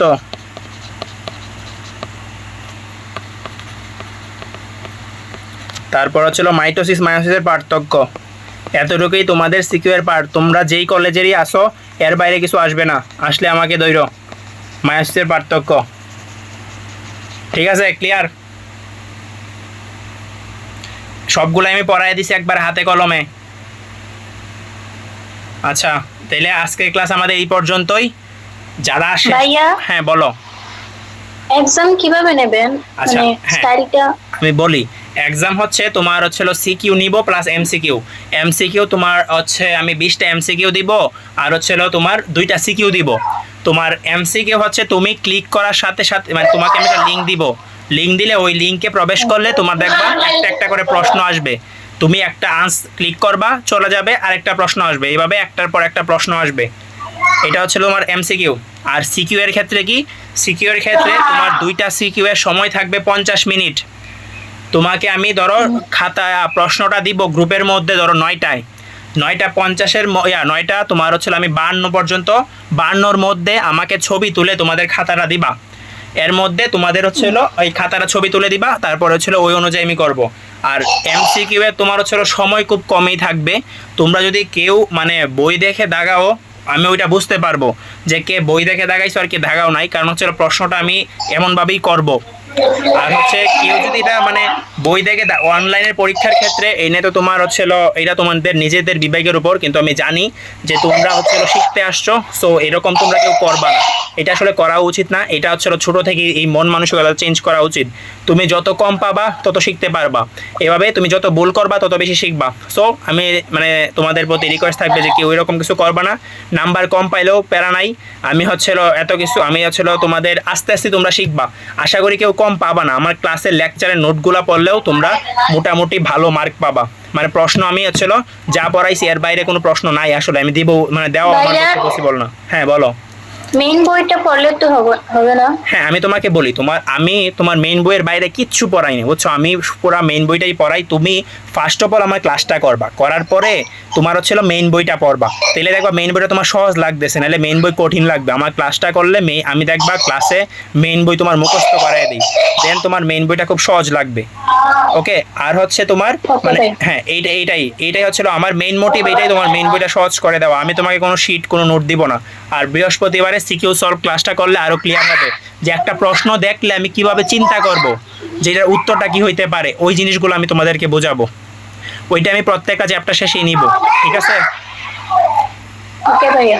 আচ্ছা, আরো কারো কোনো জিজ্ঞাসা আছে? এমসিকিউ গুলো সলভ করার জন্য কোন কোচিং এর কোশ্চেন ব্যাংক ফলো করব? আচ্ছা, কোন কোচিং এর কোয়েশ্চেন ব্যাংক? এখন হচ্ছে জিনিসটা আমি বলি, তোমার কোয়েশ্চেন ব্যাংকের ক্ষেত্রে তুমি যে কোনো একটা কোয়েশ্চেন ব্যাংক ফলো করলেই হলো। কোয়েশ্চেন ব্যাংক সবগুলাই সেম, বুঝছো? তোমার যে কোনো কোচিংয়ের কোয়েশ্চেন ব্যাংক দেখতে পারো, পাশাপাশি সামনের দিন আমি চেষ্টা করব তোমাদের কোয়েশ্চেন ব্যাংকও সলভ করে দেওয়ার জন্য। মেডিকেল কোয়েশ্চেন ব্যাংক আমি সলভ করে দিব। হ্যাঁ বলো তামিম। ভাই ডিএনএ ডাবল হয়, এটা কি অ্যানাফেজে হয় না ইন্টারফেজে হয়?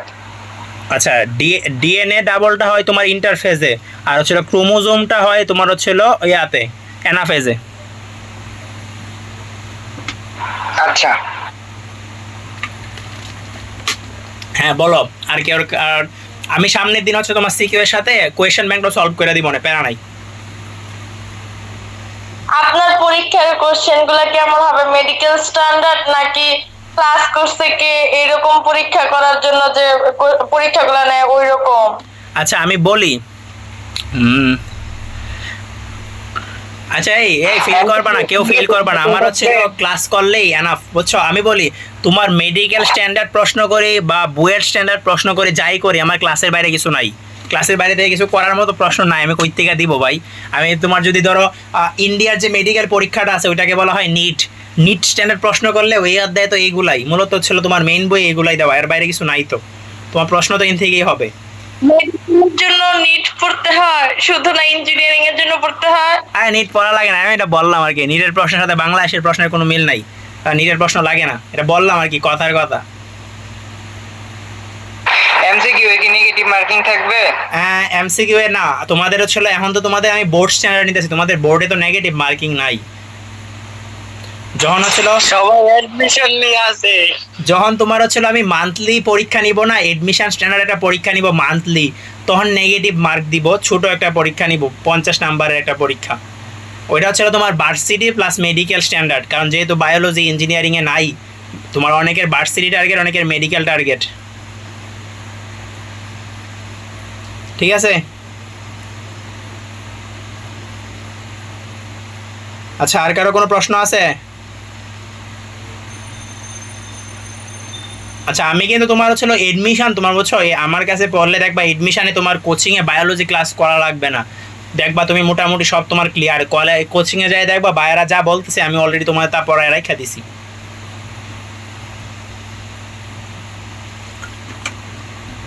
আচ্ছা, শুধু দাগানো লাইনগুলো পড়লেই হবে না? দাগানো আমি বলি তুমি দাগানো লাইন তো পড়বাই, তুমি আমার নোট পড়ার পরে দাগানো লাইনটা পড়বা, তাইলে তুমি বুঝতে পারবা যে কোন কোন থেকে প্রশ্ন আসে। যেই যে জায়গাগুলো থেকে প্রশ্ন আসে আমি সবগুলাই তোমাদের হচ্ছিল পড়ায় দিই। সো হচ্ছিল দেখবা আমার নোটের মধ্যে এক্সট্রা কোন লাইনগুলো আমি পড়াইছি ওইগুলোও তোমার বইয়ে দাগায় রাখবা অন্য কালি দিয়ে।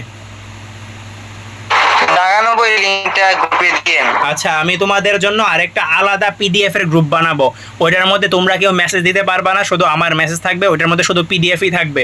আমার এই অধ্যায়ের পরে যখন হচ্ছিল পেইড ব্যাচটা নামাবো না, ওইটার মধ্যে হচ্ছিল তোমাদের পিডিএফ এর জন্য আলাদা গ্রুপ থাকবে, নোটের জন্য আলাদা গ্রুপ, মানে ওইটা শুধু নোটই দেওয়া হবে, পিডিএফ এর জায়গায় পিডিএফ দেওয়া হবে, তোমরা মেসেজ দিতে পারবা না। আর যেটার মধ্যে তোমরা মেসেজ দিতে পারবা ওইটা শুধু ক্লাসের লিঙ্কটা পাবা। ঠিক আছে? তাহলে তোমাদের জন্য জিনিসটা সুন্দর হবে।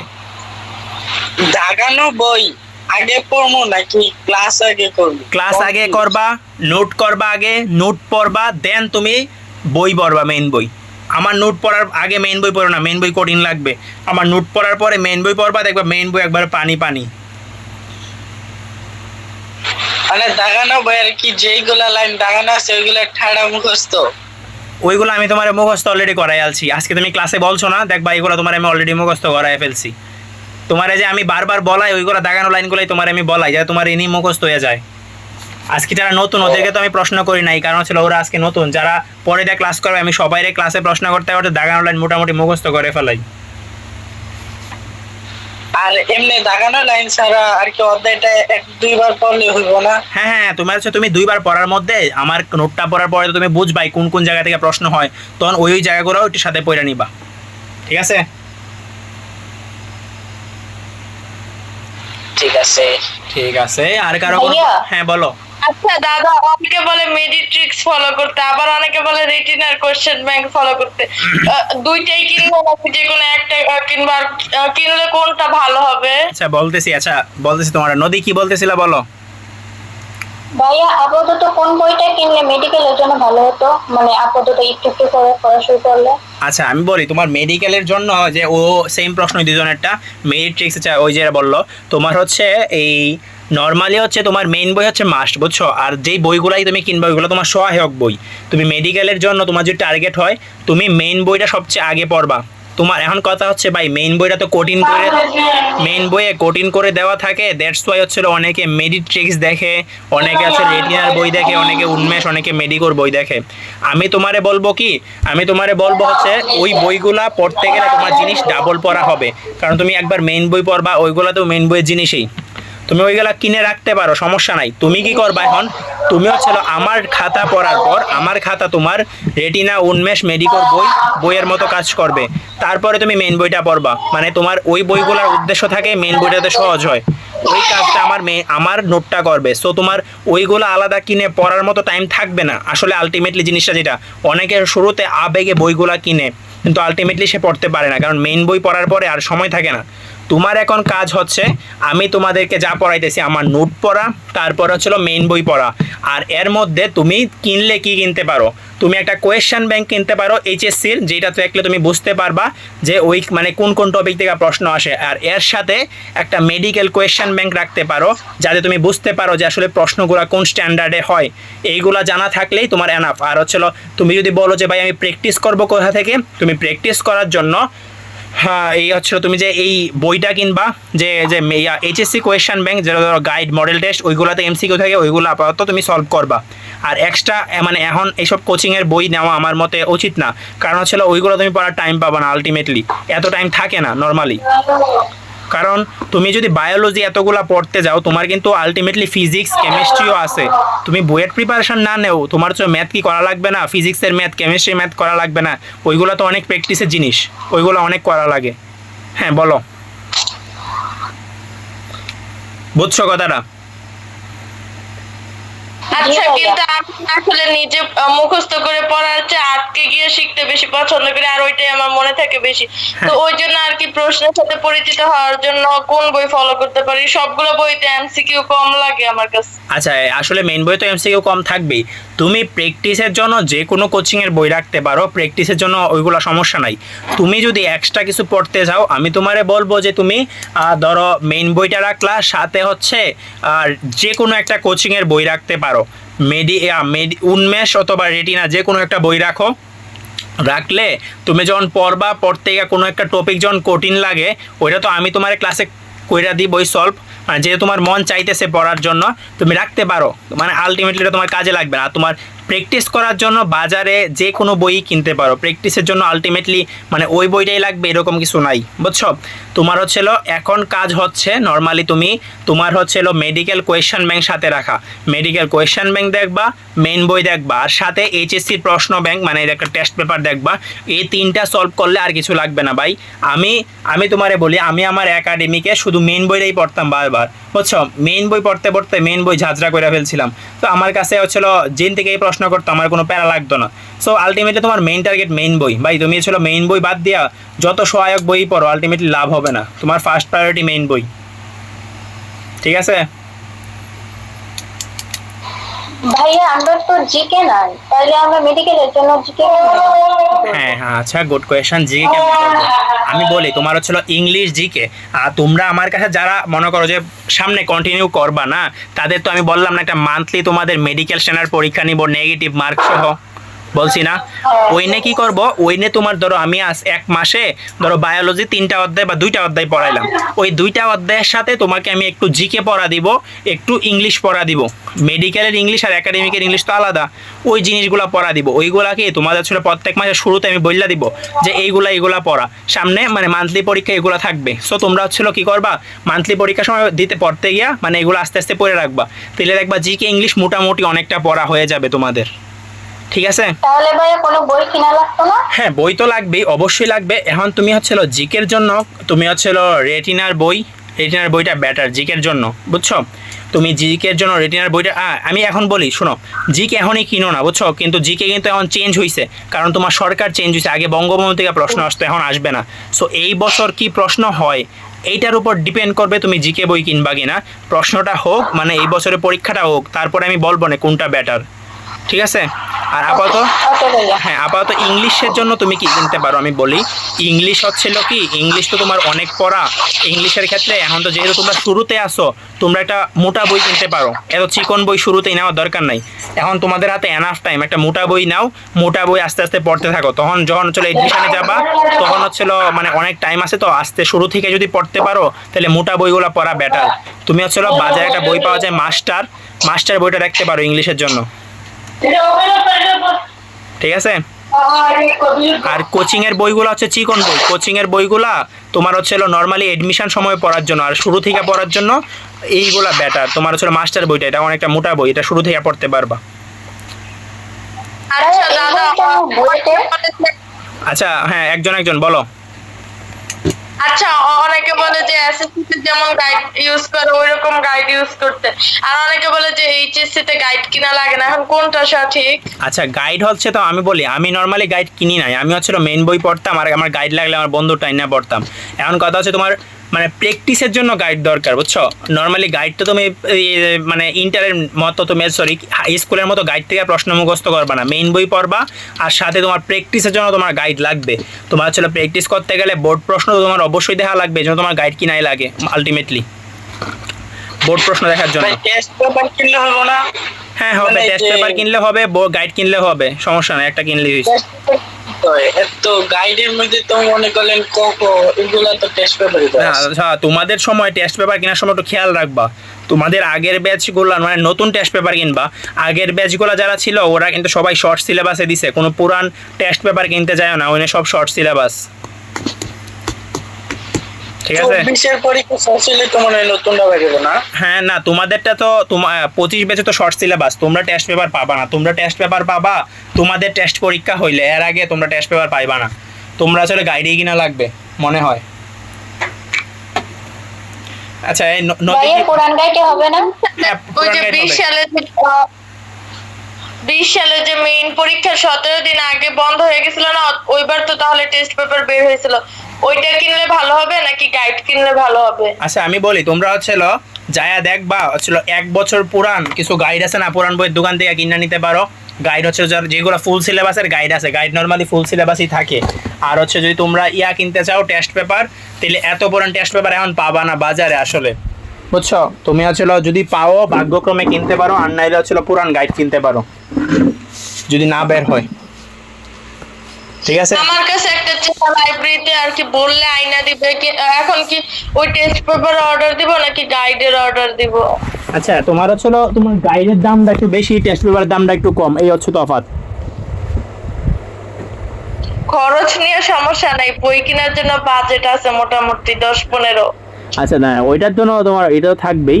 তোমার হচ্ছে এলো তুমি এই জন্য তাহলে কিনতে পারো। টেস্ট পেপার যদি পাও না, টেস্ট পেপার এত পুরান টেস্ট পেপার কিনা লাভ নাই আসলে। ওই 2020 সালে টেস্ট পেপার কিনা লাগবে না, তুমি আপাতত পুরান গাইডেই কিনো, বা নতুন কিনলে নতুন। তোমাদের টেস্ট পেপার আসলে টেস্ট পেপার কিনো, কারণ 20-এর টেস্ট পেপার হবে না, বুঝছো? আচ্ছা আচ্ছা, আর কারো কোনো প্রশ্ন আছে? আচ্ছা প্রশ্ন নাই, তাহলে আজকের ক্লাস এই পর্যন্তই। সবাইকে টাটা, সামনে ক্লাসে দেখা হবে। সামনে ক্লাস থেকে আমরা সিকিউ সলভ করব। ওকে টাটা।